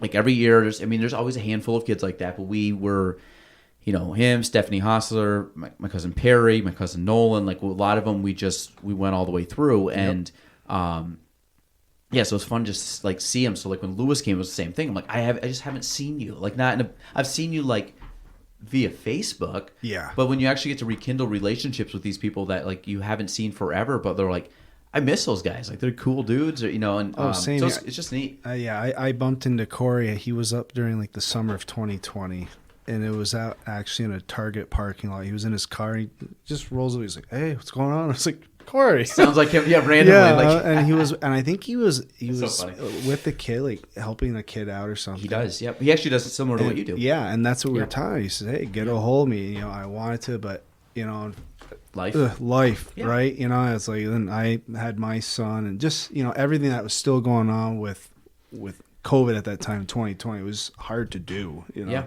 Oh, back then for sure. Back then, yeah. And that next thing I know, Corey was already back in Germany playing basketball. Well, he came over for earlier in the year or summer, and he actually came over to our house, and it was funny. He was just like, he was hanging out, and he came over for a few hours, and we were just kind of catching up and chit chatting and stuff, and it was just so funny because my youngest was like loved him. Yep. Like the kids all loved him, but like my youngest was just like, you know, of course he's just sitting there, any audience he can get, and of course, you know, Corey was great and just like hamming it up with them. But it was just funny because it's different too, because like you got like he's like a blast from the past for me, because he's like old life Shazy, like pre what my life is now. Yeah. And then when to see him like live, like with my, it's weird, but it's like I like this. It's cool. It's like my past and like my current, and it's like all happening. That's right weird now. when that happens. It was a weird like trippy feeling, and it's like, you know, it's even like seeing like, it could even be like seeing you with your kids or you with Alex. Like I'm like, I remember Bud from high school, but then I'm like, now you see him out and about with a family and stuff. It's like same guy, but it's just like different stages of life, and like it kind of shows like how life, you know, like time never stops. It keeps moving. But everyone grows up. Yeah, you grow up, but it's like to see what people are doing, and it's nice when you have like still when you hang out with some buddies from like high school or college or wherever people hang out. Like you get together and like, you don't miss a beat. Like I'll get together with some high school buddies like a couple times a year. We get together, whatever it might be. We might go golf. We might just like go get a drink and eat somewhere. But it's like you just nothing changes, and you pick up where you left off, and you start making fun of each other the same way. You start like talking about the same stuff. Like those things never end. They never end. Yeah. I'm like, you might think you're cool now, but like you're still the nerdy kid in high school, or you're still the kid that we made fun of you about X, Y, and Z. And we're bringing it up 10, 15, 20 years later. And I hope we bring it up another 20 years down the road, right? Because it's still relevant and funny in our minds. And I think it gets funnier, too, as you get older. That's what I kind of get, like, from, you know, talking to older people about it, you know? We'll still shoot, like, text messages back and forth. Like, we're in, like, a group message, and we'll get random stuff. And usually it's, like, around sports or something. And, you know, it's just jabbing. And, like, there's always one comment that's thrown in. Yeah. That's, like, slamming one of the guys from like high school, like just some stupid comment. Oh yeah, but it's like great, and we just die laughing because like, oh, that's right, or we all get the reference. So we're like, yep, that's a perfect reference for this scenario. Exactly. But it's just funny when you can, you can kind of connect the dots with those and bring it back. But yeah, man, time goes by fast, huh? Yeah, blink of an eye. No, it really does. Yeah. Yeah, I was gonna say so. The Rogan thing. Have you seen his new club at all? No, I haven't. His comedy club. Oh, he's always been into the comedy thing, and I see didn't he have Dave Chappelle on the other day? Like he surprised his whole audience with Chappelle. Yeah, but did you see his new studio or new comedy? No. Strange Times Comedy Club. Nope, it's called Comedy Mothership.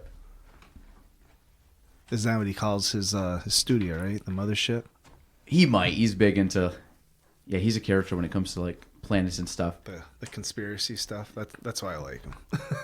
Well, I mean, I love like, I'm not saying like aliens and stuff that does like nothing for me, like not like to his level. I like too far out. I like space. Yeah, like I love the thought of space. We talk about stars.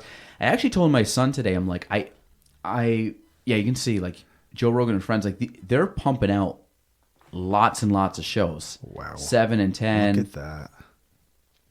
So, I mean, these guys are pumped. Yeah. These guys, I mean, it's crazy because he's like doing it the way he wants to do it, but you're getting some really good people, and he like brings up random guys that are in town. Yeah, he calls. I'm going to check this out. Fat Man and Little Boy are the two studios named after the atomic bombs because it had to do with like alien projects or something.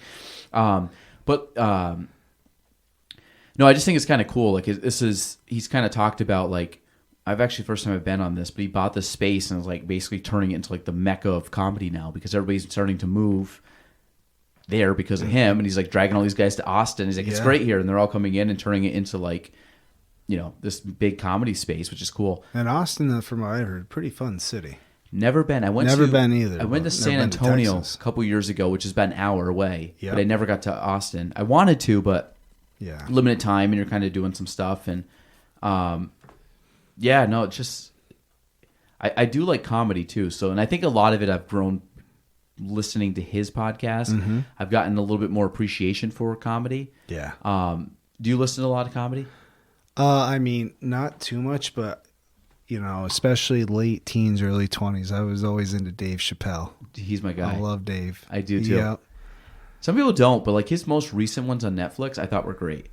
Even though they're more like lesson based, but they're hilarious. Yeah, they're jokes, you know. He picks fun at everybody. It is what it is. I mean, but I always like the underlying like the underlying tones of like what he's trying to get, or There's a moral message to it, kind of at Yes. the end of it all, Than right? just a joke. But he likes to twist it, and I don't know how to say it. this is so cool. There comes a little controversy with some of the things he'll say, but Yeah, but I think it's great. Those guys. It is. Actually, have you ever seen her, Christina P? no, She's hilarious. Her husband's Tom Segura. I'm sure I'm You know Tom, horrible right? with names, but I'm good with You know faces. Tom. Tom's always with Bert Kreischer, and they do. They got a couple podcasts together. They're all great comics. So it's just funny. I'm just looking at like the lineups they have coming out, and there's some good. She's hilarious. Okay, She's just funny. Christina But P. yeah, Take a look at her. yeah, she's nutty, but and friends in low places. That's great. That's great. Yeah. All Yeah, right. of course. I remember like being really young. John Candy. You remember that guy? Uncle Buck. Yes. One of my Yeah. all-time favorite movies. Yep. Uncle Buck. I mean, what else was John? Oh, he was in Home Alone. Home Alone. Yeah. Yep. Just for like 10 seconds. Yeah, but he was good. Yeah. the polka guy or whatever. Yep. Um, Polka. That's it. Yeah. Well, actually, John Candy. That's.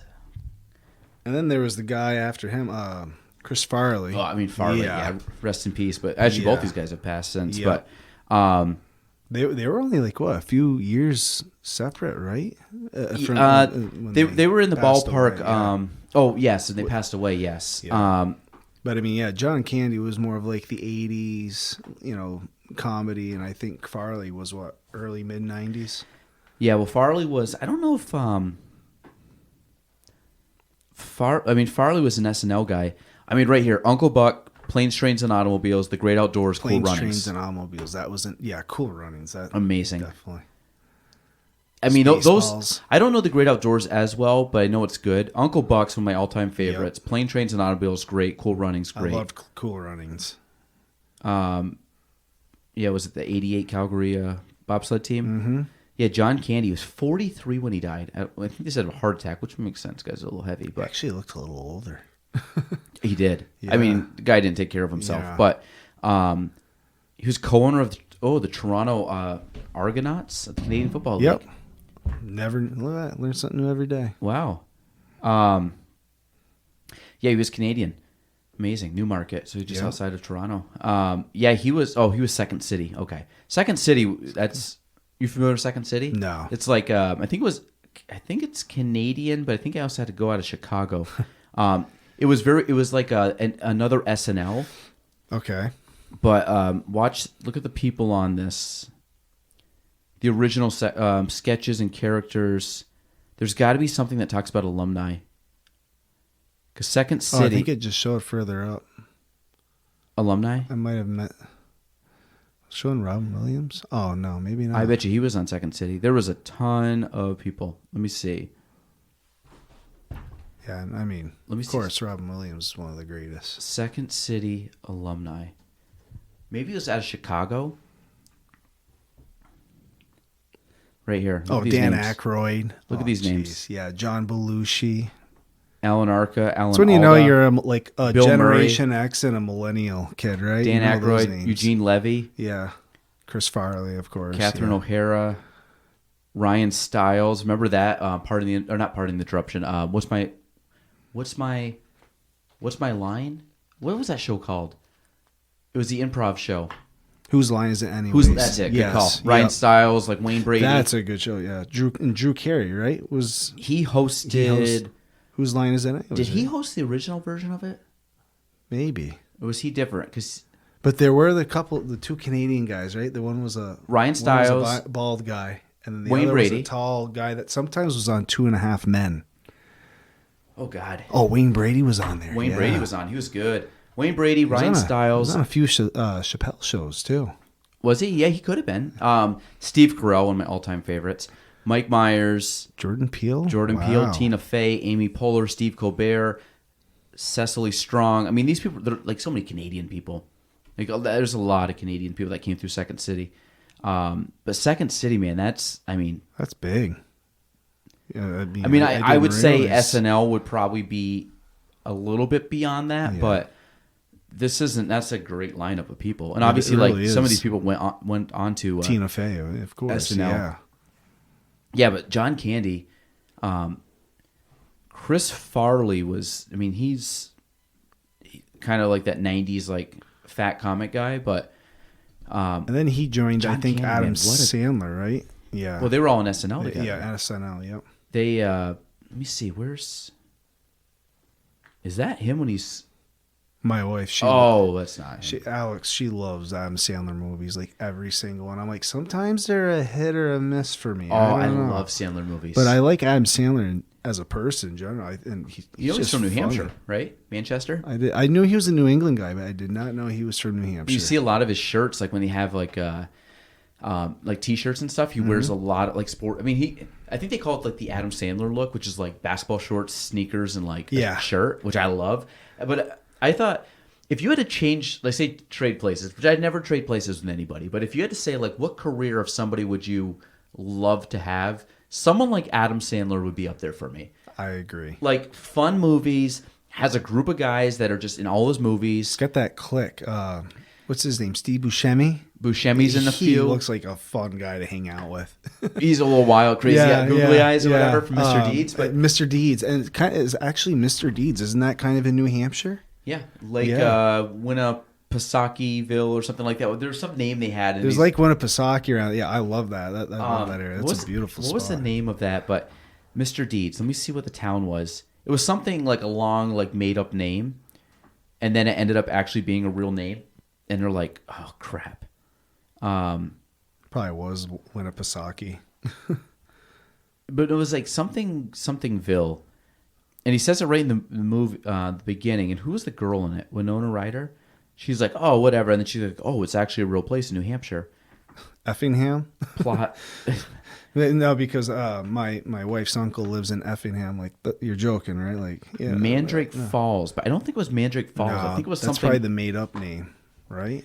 Living nephew runs a pizzeria in Mandrake Falls and also writes greeting cards. Oh, I forgot about the greeting cards. Yeah. But there was, what was the name? It's you know what I'm talking about. I don't think it was Mandrake Falls. I think it was like something. It was like a long name, and they're like, "There's no way that's an actual place." Trying to think. You'd have to look up like real name Mandrake Falls for Mr. Deeds, and I'm sure. But if it would pop up and. But if you went, I mean, I wonder what his first movie was. Was it Billy Madison? Filmography. Right probably. here. Going Overboard. He was in Coneheads. I didn't know that. I didn't know he was in Coneheads. I've seen Coneheads too. Dan Aykroyd, yeah. So he must have had a small role in that. Must have. I hadn't seen that movie probably since I was in second or third grade, so I wouldn't even remember. But yeah, Billy Madison, then Happy Gilmore. That's the first. Happy Gilmore was the first movie I remember seeing him in. I don't remember Bulletproof at all. Same here. Wedding Singer. Wedding Singer is a classic. Yeah. Waterboy, Big Daddy. That's when he started like knocking him off. Little Nicky was a little weird. That but was strange, huh? Yeah, Punch Drunk Love. I don't think I ever saw Punch Drunk Love. Saw that one not too long ago. That's was that a my little wife more likes. Romantic comedy drama? Yeah, that was Philip Seymour Hoffman. He was great. Mr. Deeds, Eight Crazy Nights. Crazy Nights, yeah. That's a technical foul. That's a technical foul. That's Eight Crazy Anger Nights. Management was good. One of my all-time favorites. Yep. That was the only. Jack Nicholson is another high up there for all-time actors. That was the only movie I've ever seen in theaters twice in one day. I went with my buddy. Twice in one day. Huh? Went with my buddy to like a matinee. Mm-hmm. Came home. It was just me and my dad that night. My mom was gone somewhere with the girls or whatever, and he's like, "Hey, what do you want to do?" You know, just kind of hanging out. And I was like, "I don't know." Like, I went and saw this really funny movie, this Adam Sandler movie. And me and my dad have always loved just stupid comedy movies, so I'm like, "Yeah, this really good movie. Jack Nicholson, Adam Sandler is just really good." And he kind of is, I don't know, this might have been like 4 PM. He's like, "Might just get something to eat and go watch it?" I'd probably see it. Because we'd watch it again. I'm like, yeah, I'd watch it again. It's well worth it. So we went right back and watched the same movie. Literally watched 2 shows the same day. Only time I've ever done that for a movie. Yep. 50 First Dates, Longest Yard. I don't remember watching Click. Oh, God, I was a tearjerker at the moment. Really? Yeah, it was sad. Click, Rain Over Me, I don't remember watching. I now pronounce you Chuck and Larry. Classic. That's hilarious. I never watched the Zohan movie. I haven't seen that. Bedtime Stories, funny people. Grown Ups are my all-time favorite. Grown Ups is good. Yep. Just Go With Just It. Go. I love. Grown Ups 2. I love. Jack and Jill, I haven't seen. Yeah, Grown Ups 2 was great. Hotel he? Transylvania. I forgot that he was doing. Yeah, that's a great movie. Murder Mystery I saw recently. Uncut Gems is darker than he normally would be. What's that about? He's what the hell is he? He sells jewelry, Okay. and it's kind of it's nerve wracking because he's like trying to like sell jewelry to people, but he'd be like, hey Eric, I'll sell you this jewelry. And the guy's trying to sell him, like, yeah, I'll get you that money. So then he's got to go get another jewelry. It's kind of like almost like a Ponzi scheme kind of thing with jewels. Like he's like, yeah, I'll pay you, and then he'll like get money, pay the guy off, and they get like he never has what he needs. So to pay the first guy off, he takes from the second guy, and it gets very nerve wracking because he's like, and he knows he's like on very thin ice. So like if something doesn't work according to plan, like he's in trouble. Yeah. So basically, the long and short of it is he's trying to. I guess he's kind of like, I won't say like a swindler. I think he's not like being. He's just not a great business guy, and he's kind of like a little bit more on this. I don't know. It's like it's just very like on your edge of your seat. Because like, oh my god, this is almost like cringy because like he's always gonna get in trouble. Seem like an Adam Sandler movie, right? No, it's probably the most serious role I've ever seen him play, and it's good. Hubie Halloween. I didn't see that, but I was told it was pretty good. Okay, I haven't seen that. Kevin James, Ray Liotta must have been one of his last ones. Rob Schneider, obviously classic. And Hustle, have you seen that one? That's a serious one too. That's a drama.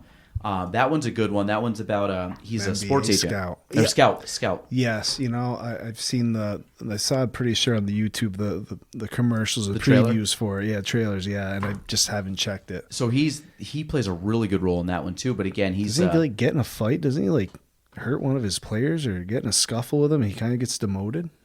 he might. I don't remember. I ended up watching it actually, like in the airport during a delay. I remember watching it just in the airport. He ended up, he's like an ex-player, but he's like trying to make it as a scout, and he's got to travel a lot, and he's kind of like my ticket to get to this next level is bringing in like this unknown prospect.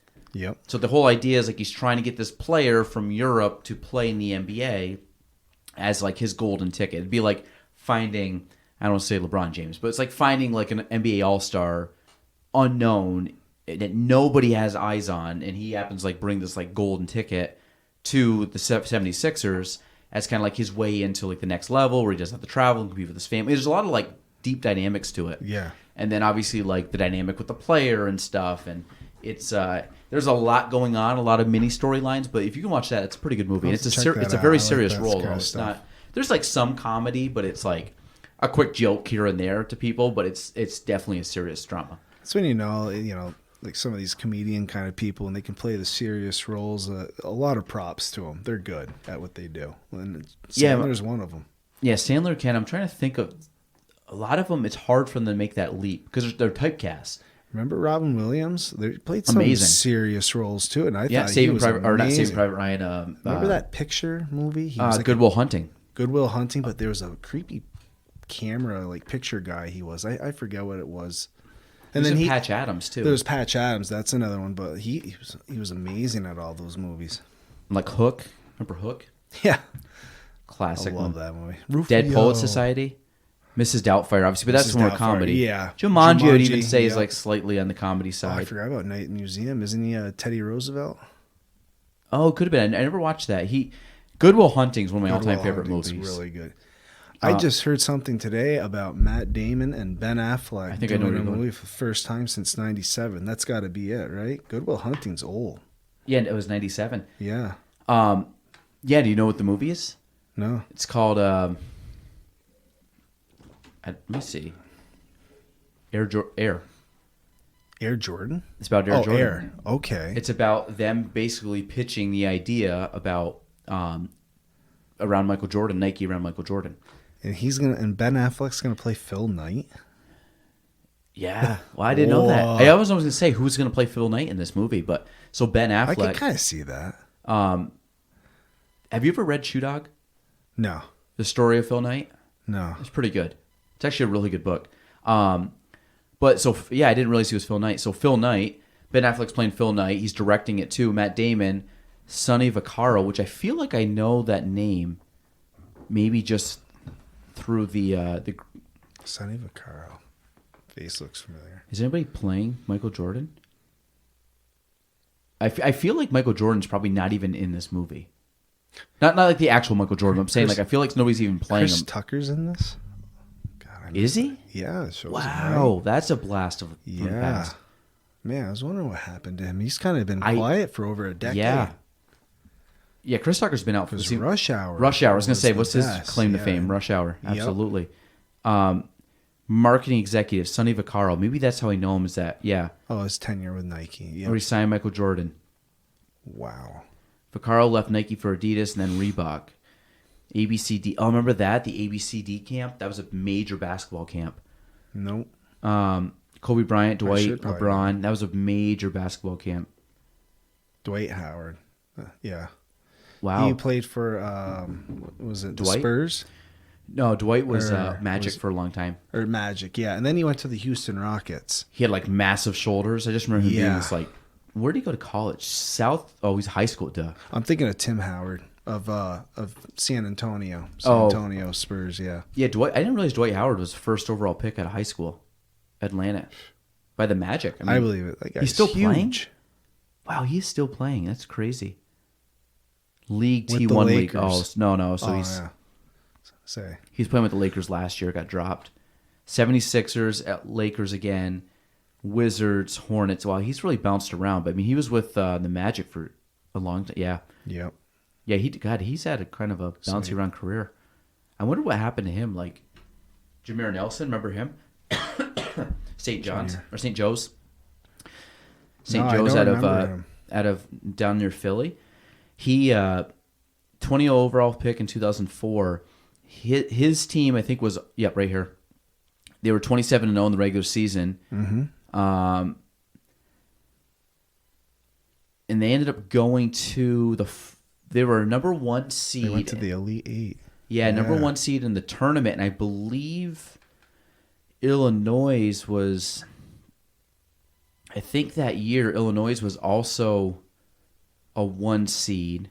Mm-hmm. Oklahoma State won that. Oh, maybe that's a different one. That game right That there. game, yeah. They beat them there. I want to see that was 2004, 2005. So back in 2003 and 4. So 2004 NCAA tournament bracket championship, whatever. Bracket. We'll start here. 2004. It would probably like UConn or something like that. I think you're right. I think UConn won. Because UConn was insane those earlier years. Syracuse had a good team too. Semifinals, man. Duke was in it. Runner-up Georgia Tech, champions Connecticut, Oklahoma State, Duke, Georgia Tech, and Connecticut. Connecticut defeated Georgia Tech 82-73, second national championship. And I feel like I know. I want to see the brackets. Because Illinois was definitely a 1 seed because I believe they were undefeated in the regular season. I think that year, Or is that I 05? might be wrong, but Syracuse played UVM and lost the first round. 'Cause I That remember might have been going- that year. I remember going down to Boston for St. Patty's Day weekend with Nick Sprague and Mark Nevada and Evan Green, I think. And we were listening to the game the whole way down to Boston. And we just couldn't believe that Syracuse lost to UVM. It was like it was a Cinderella. I remember So back then, I watched that game. Because, yeah, you're right. It was 2005. There was McNamara, and I think even Carmelo Anthony. Taylor Coppenrath. Yeah, for UVM. UVM. I think Tall dude. I think Center. Anthony was already in the league at the time because he won the national He might be championship. right. I think in 03. I think McNamara was still playing. Oh, Jerry McNamara. Yeah, I think that was his name, right? No, he Yeah. was. He was playing. Hakeem Warwick. He was Hakeem Warwick, yes. He was on the team. I feel like Carmelo Anthony. I The think team was stacked. I think He might have Carmelo left the Anthony year won the national before. championship in 03, and then he went to the league in 04. Yeah. But yeah, so Illinois was the finals. So Illinois, this is the one I'm thinking of.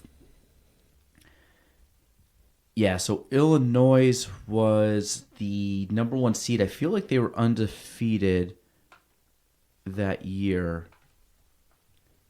32-1. Yeah, they were stacked. They had I remember they had D Brown. They had and they lost. Is it not Jace? Darren Williams was the backcourt. They had a really good backcourt. Mm-hmm. Let me see if they bring up the team. Good, this is what I wanted. D Brown, Luther Head, Darren Williams, Bruce Weber. D Brown. Bruce Weber he might still be there. Kansas State. Huh. Wow. Yeah, that name's... And are they still in the March Madness right now? I haven't really checked the last few days. Which one? Kent State. I know. Oh, I don't know. Actually, that's a good call. Do you watch? You follow it quite a bit? Not really. I don't even watch NBA that much anymore. Ugh. I love the Michael Jordan, Kobe Bryant days and Kevin Garnett, but I just haven't really watched it for, God, almost 10 years now. So how wild is this? Look at Princeton. Beats Arizona. Oh, wow. And Beats Missouri by 15. They're as the a Cinderella team 15 right now. seed. Yeah, They're in the Sweet 16. And they're playing Creighton. Creighton's Creighton's playing a pretty well. good team, yeah. They've been playing well. And then FAU, I was watching this game because Purdue lost the 16 seed, which is unreal. I remember seeing that FAU, that upset against Memphis. And then... oh, wow, and Tennessee beat Duke. Yep. I actually thought Duke... I had them in my... Not Final Four, Duke's but... my favorite. I love Duke. You like Duke? Yeah. Marquette. I like Syracuse, but I've actually become more of an Indiana fan now because both my brother-in-laws are out in Indiana. Okay. And basketball is religion in Indiana. Yeah. I think that's where they kind of say where it all started. It was in Indiana. I think so. Kansas was where James Naismith was from, I believe, or was a professor there. James Naismith. Is it Naismith that founded basketball? Naismith Hall of Fame? No idea. He's the guy I think that founded basketball. I think it was out of Kansas. Okay. But Indiana, though, Indiana's a massive basketball place. It is. Obviously, Larry Legend, Larry Bird is the guy. He's the man. The god. But then you also look at Hoosiers, which is an iconic. The Hoosiers, yep. Jimmy, the iconic movie at Hoosiers. But, yep. Really most of these brackets, if you're at this point, you should have a 1 to 4 seed in the Sweet 16. So right now you have Alabama 1. So that whole bracket, there's upsets in the top 3 of the top 4 seeds got upset. Mm-hmm. This bracket, that's a huge upset. 2 of them are upset. Yeah. I could see Michigan State being Kansas State. I don't know what's his name. Michigan State coach. He's phenomenal. Michigan State. The coach. Tom Izzo. Yes, yeah. He's a good dude. Yeah. This bracket's pretty similar. The only one that's an upset was Kansas. Number 1 seed didn't get in. Arkansas was playing very well. Wow, that's crazy. Gonzaga and UCLA. That's going to be a great game. Yeah, and then how many 1 seeds are there? Alabama and Houston, so there's 2 still left. Texas, Xavier. So this one was almost perfect, and then Indiana lost to Miami. Oh, so, wow. Well, they got kind of smoked. Yeah, this is actually the most fun weekend because now you're down to 16 teams and they're good. So I always like the 16, the Elite 8. Because the first weekend's crazy. It's fun because upsets and just a lot going on. But now it's I find the games are starting to kind of mature a little bit, and you're starting to have a little bit more craziness going on with the with some good teams now playing each other. But you say, you have the UCLA and Gonzaga. That's going to be a really good game. I'm kind of leaning towards UCLA. Which one down here? Yeah. Man, Gonzaga though. Gonzaga's always had a good Gonzaga just shows up at the tournament and is relevant.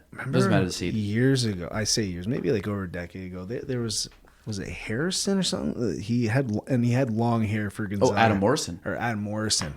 Yeah. Yeah, he was playing for the Rockets or something at one time, and then he just disappeared.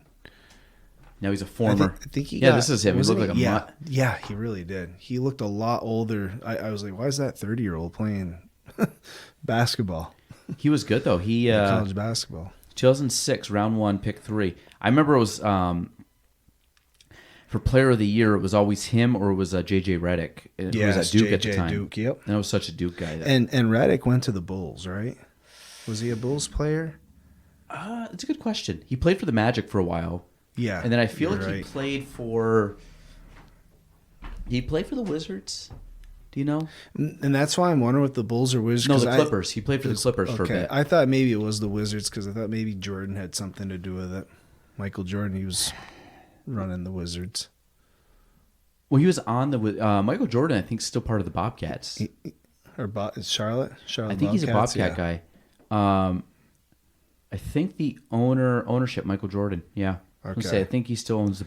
Like I say, I'm so behind my basketball. You know what's funny? It's like, so, which I never understood this. So they were the Charlotte Hornets. Mm-hmm. The Hornets went to New Orleans. Yes. And the New Orleans Hornets. Then they became the Charlotte Bobcats for 10 years, and then they went back to the Hornets, and then New Orleans went to the Pelicans. The Pelicans, which is weird. Yeah, but it's funny how, like how the team. I guess I don't know the reason behind why the team names ever switched from the Hornets to someone else, because the team did they never left, or did they leave? So it looks like 2 years they left, and they brought back a team 2 years later. Just back to Charlotte, but called them the Bobcats. Why don't you just consider them the Hornets? The Hornets, right? Yeah. It was weird. I don't know. I just never understood because I've never seen a team go back. I wonder how many pro teams have done that. They have left and come back and then renamed their team. I mean, I'm praying to God. In hockey, it's happened. You've had there was the Atlanta Thrashers. Remember them? Yeah. Before, in the 70s, I think, or 80s, they were the Atlanta Flames, which then moved to Calgary. Yep. But here they are. They're talking expansion again in the NHL. Let's give Atlanta a team again. It's but why? It just doesn't work out. Why would you? It's embarrassing to have a. So the Thrashers aren't a team anymore? I think they had moved to Winnipeg, or they were just done, and then Winnipeg formed a team. You're right. The Jets. Okay, so actually I lied. Winnipeg Jets are back to Winnipeg Jets. Yes, yeah, because Winnipeg went to, when they were done back in the late 80s, early or mid 90s, they went to Arizona, became the Coyotes. Yep. So yeah, that just erased the whole Winnipeg. Wait, was it them or was it the North Stars? Minnesota went to Dallas. Yes, you're right. Yep. And then the Quebec Nordiques went to Colorado. That's right. Because they have some cool jerseys now, Colorado, where they kind of use the throwbacks. Yeah, it's so sweet. What about the Whalers? Did they go? Who did they go to? Carolina. And sometimes Hurricanes? they wear the throwbacks, the actual Hartford Whaler throwbacks. Hartford Whalers is a cool team. It's so random to have a team in Hartford, though. Yeah, right? yeah. It is. It's like a new. It just didn't work out. It's not definitely not a big market. No. Exactly, and that's the thing about Atlanta. Why they would want to bring a team back is they are a top market, and the same thing with Houston. There's talks of a Houston team. I think they would be called the Arrows, like the Houston Arrows, as in a plane. The Winnipeg Jets have been back since 2011? Yes, that sounds about right. Wow. Yeah. If you would have asked me, it would have been 2018. 2011? Seems like it. Wow. I know. There's some players I hear, I'm like, oh, wasn't he just playing 5 years ago? No, that was 10. I didn't know Winnipeg was back, has been around that long. I didn't know the Thrashers have been out for over 10 years. If you asked me right now who's the Atlanta hockey team, I would have said the Thrashers. Yeah, because they left in 2012. Right? Yeah. Yeah, I didn't know that. Yep. Wow, that's wild. Like I say, man, time flies. So this is what I'm looking forward. MLB expansion teams. Mm-hmm. Because I'm praying at the Expos. Yeah, that would be awesome if Montreal could get a team. But I've been told that supposedly Nashville might get a baseball team. Ugh. But of course, Nashville's a fast-growing city. I mean, everyone loves, as they call, Smashville. Well, this right for other reasons. Yeah, March 10th, 2023. Well, that's actually from the Predators, right? Yes. Yep. Yeah. So, 25 years since the MLB last expanded, which is wild. Arizona and Tampa. It's been that long. Yeah, and Arizona went to the. No, Arizona's still around. No, they're both still around, both those teams. The Florida Marlins went to the World Series in '97, so I was thinking them, but they, I think, were an expansion team very soon before that. It's been nice. It was almost like the Knights in hockey when they went to the Stanley Cup in the first year. Yeah, they played their the expansion Capitals. team. Yeah, and they're like, oh, we're in the Stanley Cup Finals. This game's easy. Yeah, it must be nice because then they get to, cherry pick from all. So when the team starts, they get to pick certain players from each organization. Which I wonder, obviously, is like that. Is that Like, fair, or is that because they obviously I put don't know. together I don't a really like solid that, but team? it is what it is. It's the rules. So Nashville Stars. Oh, so it is Nashville- time out. See, right there, Nashville. Yeah. Has become MLB is expanding, and Nashville has become a prime destination. Expansion team in Nashville used to be a Negro League that was disbanded in the 50s. I mean, obviously, Nashville doesn't have. I don't think Tennessee has any team, and there's really, No, and you think they would. St. Louis isn't far from there, Yeah, from Nashville, and St. then Louis. obviously you go up, you have like Chicago.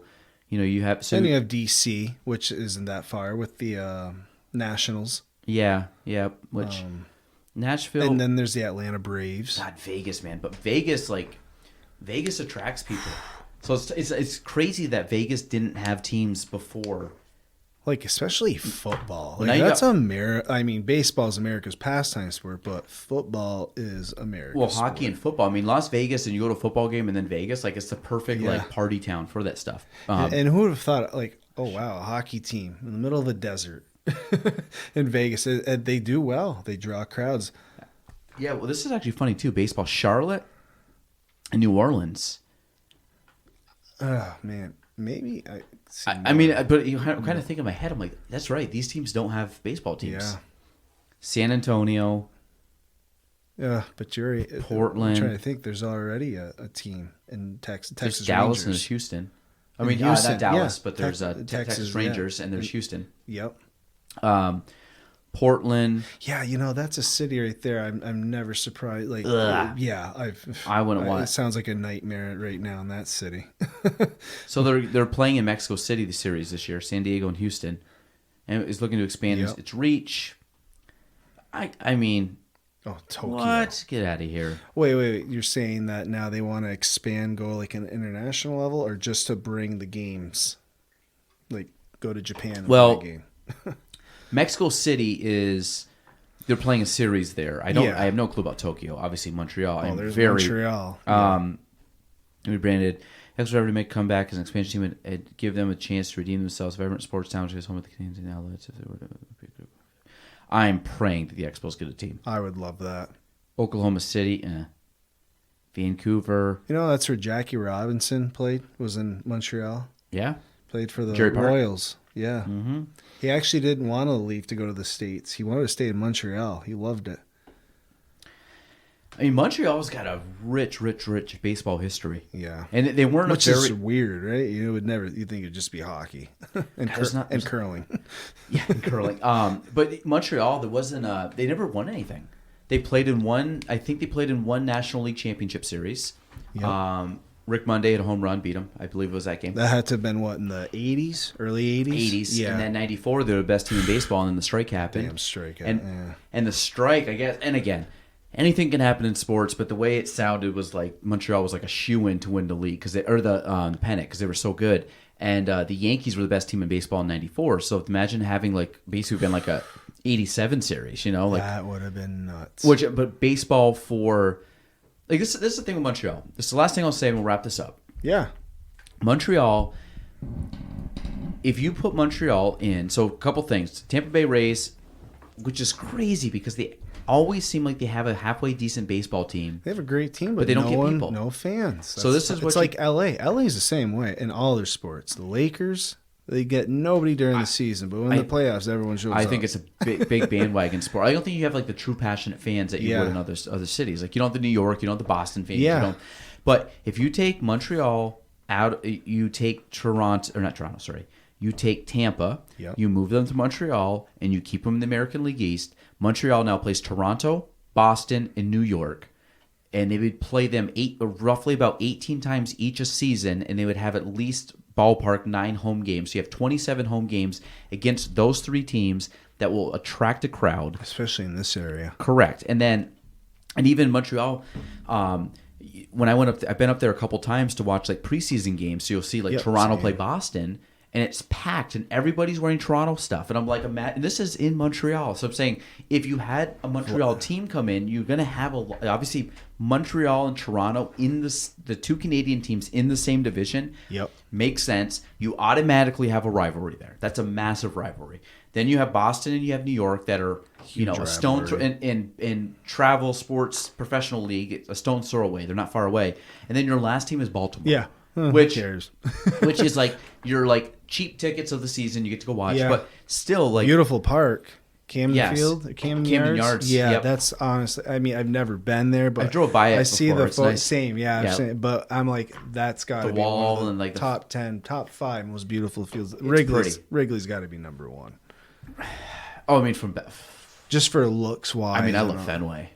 Yeah, Fenway's so iconic. I'm a Yankees fan, so I'm Yeah. very quiet. I mean I love the Yankees too. Like I've been to I don't if people ask like what's my favorite sports franchise of all time is Montreal Expos. And my favorite team of all time, if you were to say what's your favorite baseball team, I'm still saying Montreal Expos. Like, Okay, yeah. So when Montreal left in 2004, I never went to Boston. I never went to New York. I never followed the Nationals. I pretty much, when the Expos left in 2004, it was like baseball was ripped out of my soul, and I stopped following baseball. I couldn't even imagine. I mean, that'd be like the Flyers all of a sudden Yep. leaving. I'd be like, who would I even root for? Nobody, probably. I don't know. I mean, it's been almost 20 years, and I have not followed baseball the same since. And I still don't root for a team in baseball. So even did the Nationals win like a few years ago? So you would Yep. have thought you would have been like, "Hey, this is awesome. It's kind of a Montreal," but it's not really. I didn't give a crap. Could care Yeah. less. Because people were like, "Oh, the Expos won." I'm like, "No, it's not. Different." Yeah, it really is You because could say that it's- was like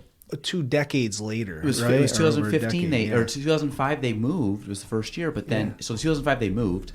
Took but them then- over a decade. Yeah, and they win what maybe It's a whole other 2019 or roster. 20. It's a whole other system. It's you know? all there's nobody on the team that's the same. Yeah. It's completely different. Again, it's like saying, okay, you're the if the Winnipeg Jets win Stanley Cup, do you think Atlantic Thrashers are like our team won? Yeah, Like that's not your exactly. team. I mean, in theory, but they took it from you and they went to another place. So like, and all you did was like move the franchise, which means the ownership basically moved. But I said like from a city thing, I just don't. It's Well, not, yeah, in it my is. opinion, it's not the same team. If a team packs up and moves to another city as another franchise, you take the Raiders, pack up and they move to L.A. or L.A., Las Vegas. I guess they're still the Raiders, so you could still maybe root for them. Well, But it's not. I don't know. It's not the same. that was like with the Quebec Nordiques, right? A year later, they moved to Colorado, and I think the year after that, they win the Stanley Cup with not Martin Brodeur, Patrick Waugh, Oh yeah, Peter Forsberg. And actually, a lot of Quebec people were mad Yeah. because they're like, all it took was just another year to.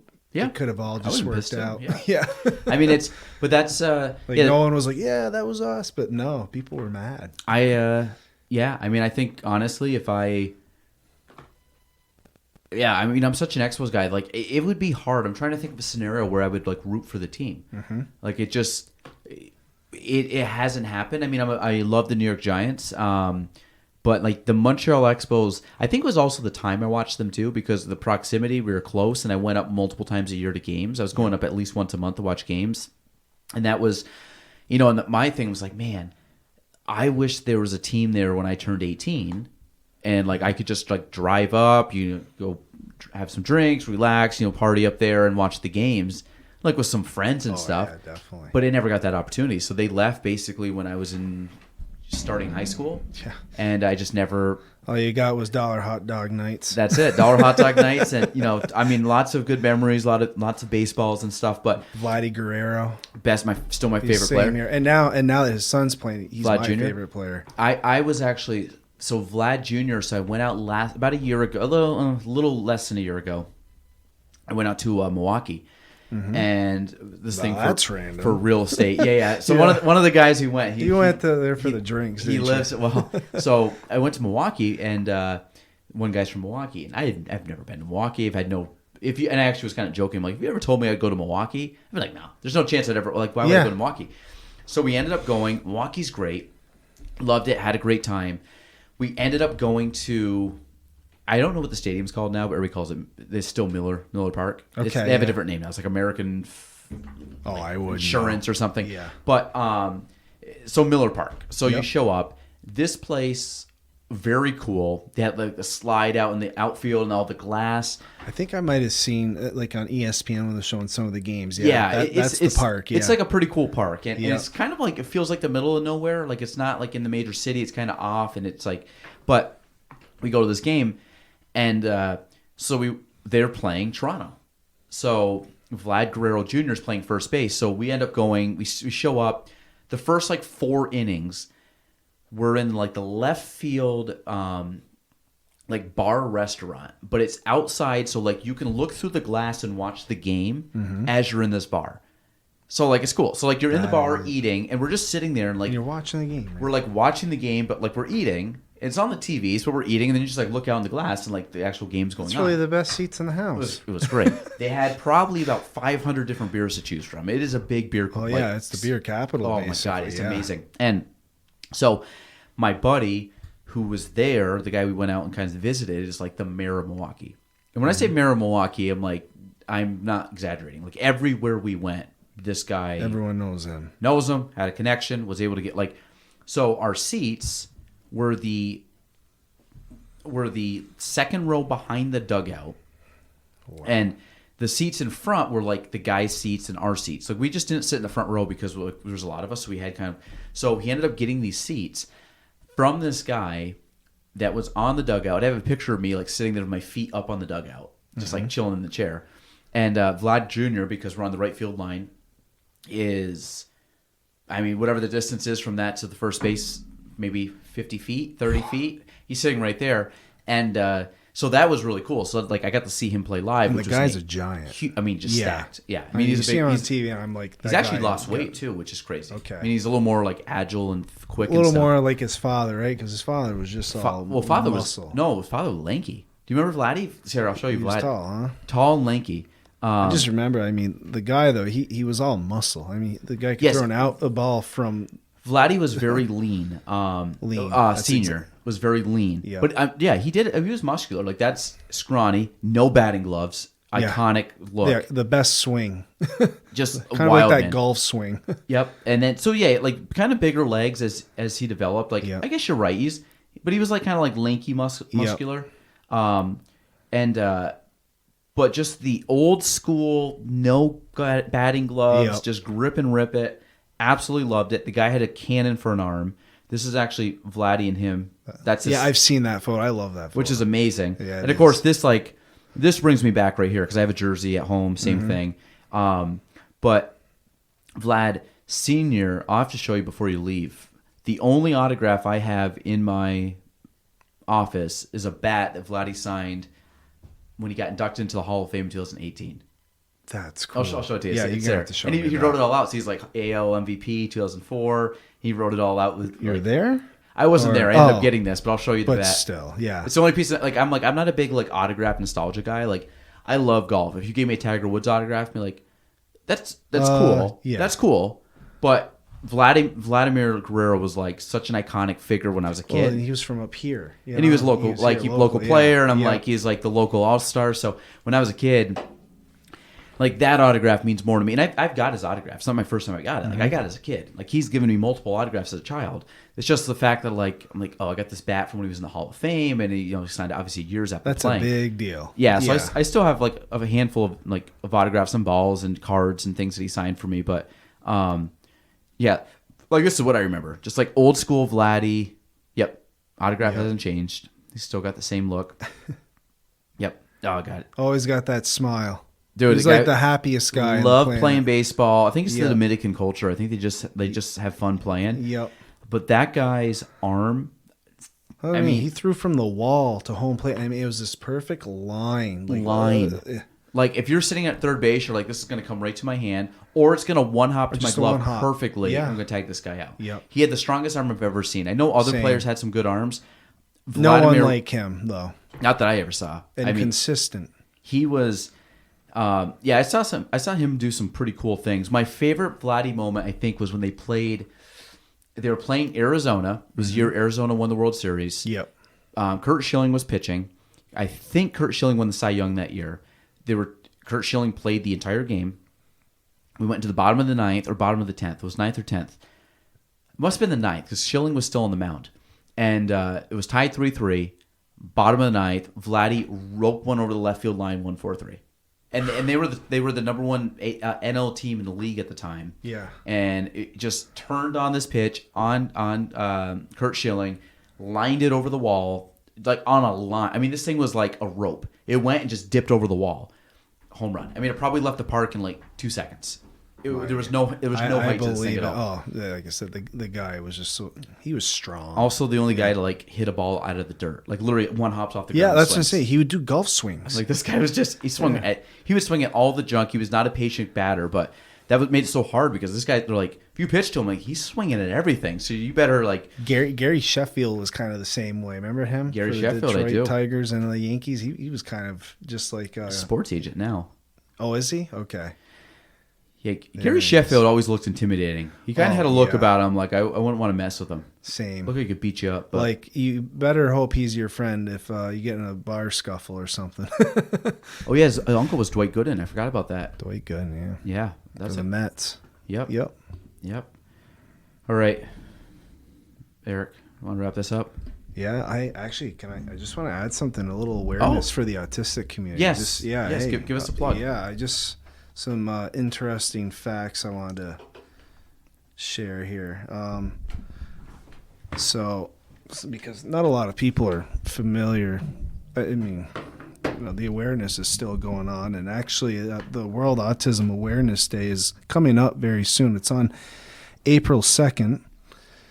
April 2nd? Yeah, April 2nd. They used to do autism awareness walks over at the old airport in Plattsburgh. Okay. Yes. But they haven't really done it last few years, if I'm mistaken. They have it's unfortunate. It's like a virtual thing. They also have the Completely Stranded, right? Aren't they doing a show? I have no idea, but those guys are great. You're talking about Merritt's Group. Merritt? Yeah. Oh, Oh, yeah. yeah. And where? Why can't Jason, and yeah. Andy Ducharme. Yep. And I just a few interesting things. I didn't realize myself that autism spectrum disorder, known as ASD, is one of the fastest growing development disorders in the United States, and it's more common than childhood cancer, diabetes, and AIDS combined. It affects 1 in 49 children. The research indicates that the genetics are involved in the vast majority of ASD cases, and children who are born to older parents are at a higher risk for having autism. And men, are nearly 5 times more likely than the girls to be diagnosed with ASD. So there's a lot of boys who get this, and really starts around, it presents itself, ASD, around 2-3ish, though sometimes they find it can happen earlier symptoms. And then this is the crazy part, I didn't realize, there are 50,000 individuals with ASD will exit high school, just let alone in the United States, and many of them will not be getting the services that are required due to like certain state laws and stuff like that. So that means 35% of adults who have autism don't have a job or can't receive a postgraduate education after leaving high school. So, I guess my message out there to many folks is, if you just have a few hours of your time, to kill, spend some time with someone, especially the older ones too that have autism, because they need that socialization, like we were talking about earlier. It's such a big thing, and compassion, show them empathy. It's a big deal. So yeah, that's all I want to end it off with. Yeah, and Autism Alliance Walk, I know a few people that participate in, from like spearheading that walk and stuff. And so Saturday, May 6th, 2023, Clinton County Fairgrounds in Plattsburgh. So May 6th, awesome. May 6th.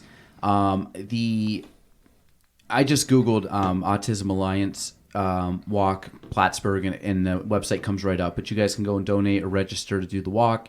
I know a lot of companies sponsor. I know they get a lot of personal donations. Again, I know a handful of people that are directly affected by it. Like I said, it's I think there's some good support for people there, but as with anything, there always can be more. Yeah, so that's right. Yeah, and especially there are a lot of women for direct support professionals, like my line of work. But if we could get more men out there, that would be wonderful. Especially for the young guys that need male role models. That's huge right now.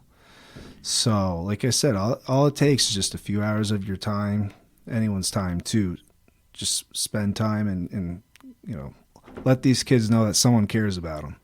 Yeah, absolutely. Well, Eric, this was good. It was awesome, fun. Galen. Thank you so much. You know It was a pleasure. I think the bush light's starting to grow on me. So, cheers, buddy. It's growing on my bladder. That's for sure. That's where we're cutting it off under the 3-hour mark. All right, well, we're going to end there. Again, Eric Ashline, all-around good dude. Again, Autism Awareness Walk is May 6th, 2023, which is a Saturday at Clinton County Fairgrounds. Again, check it out. I know there's a lot of people that are involved in that do great work. So, yeah, that's it. Episode 224 of the Galen Trombley Show. We're out. Peace. Thank you for listening to the Galen Trombley Show. Be sure to subscribe, review, and share the episode. You can follow me on all social platforms at Galen Trombley. Thanks for listening.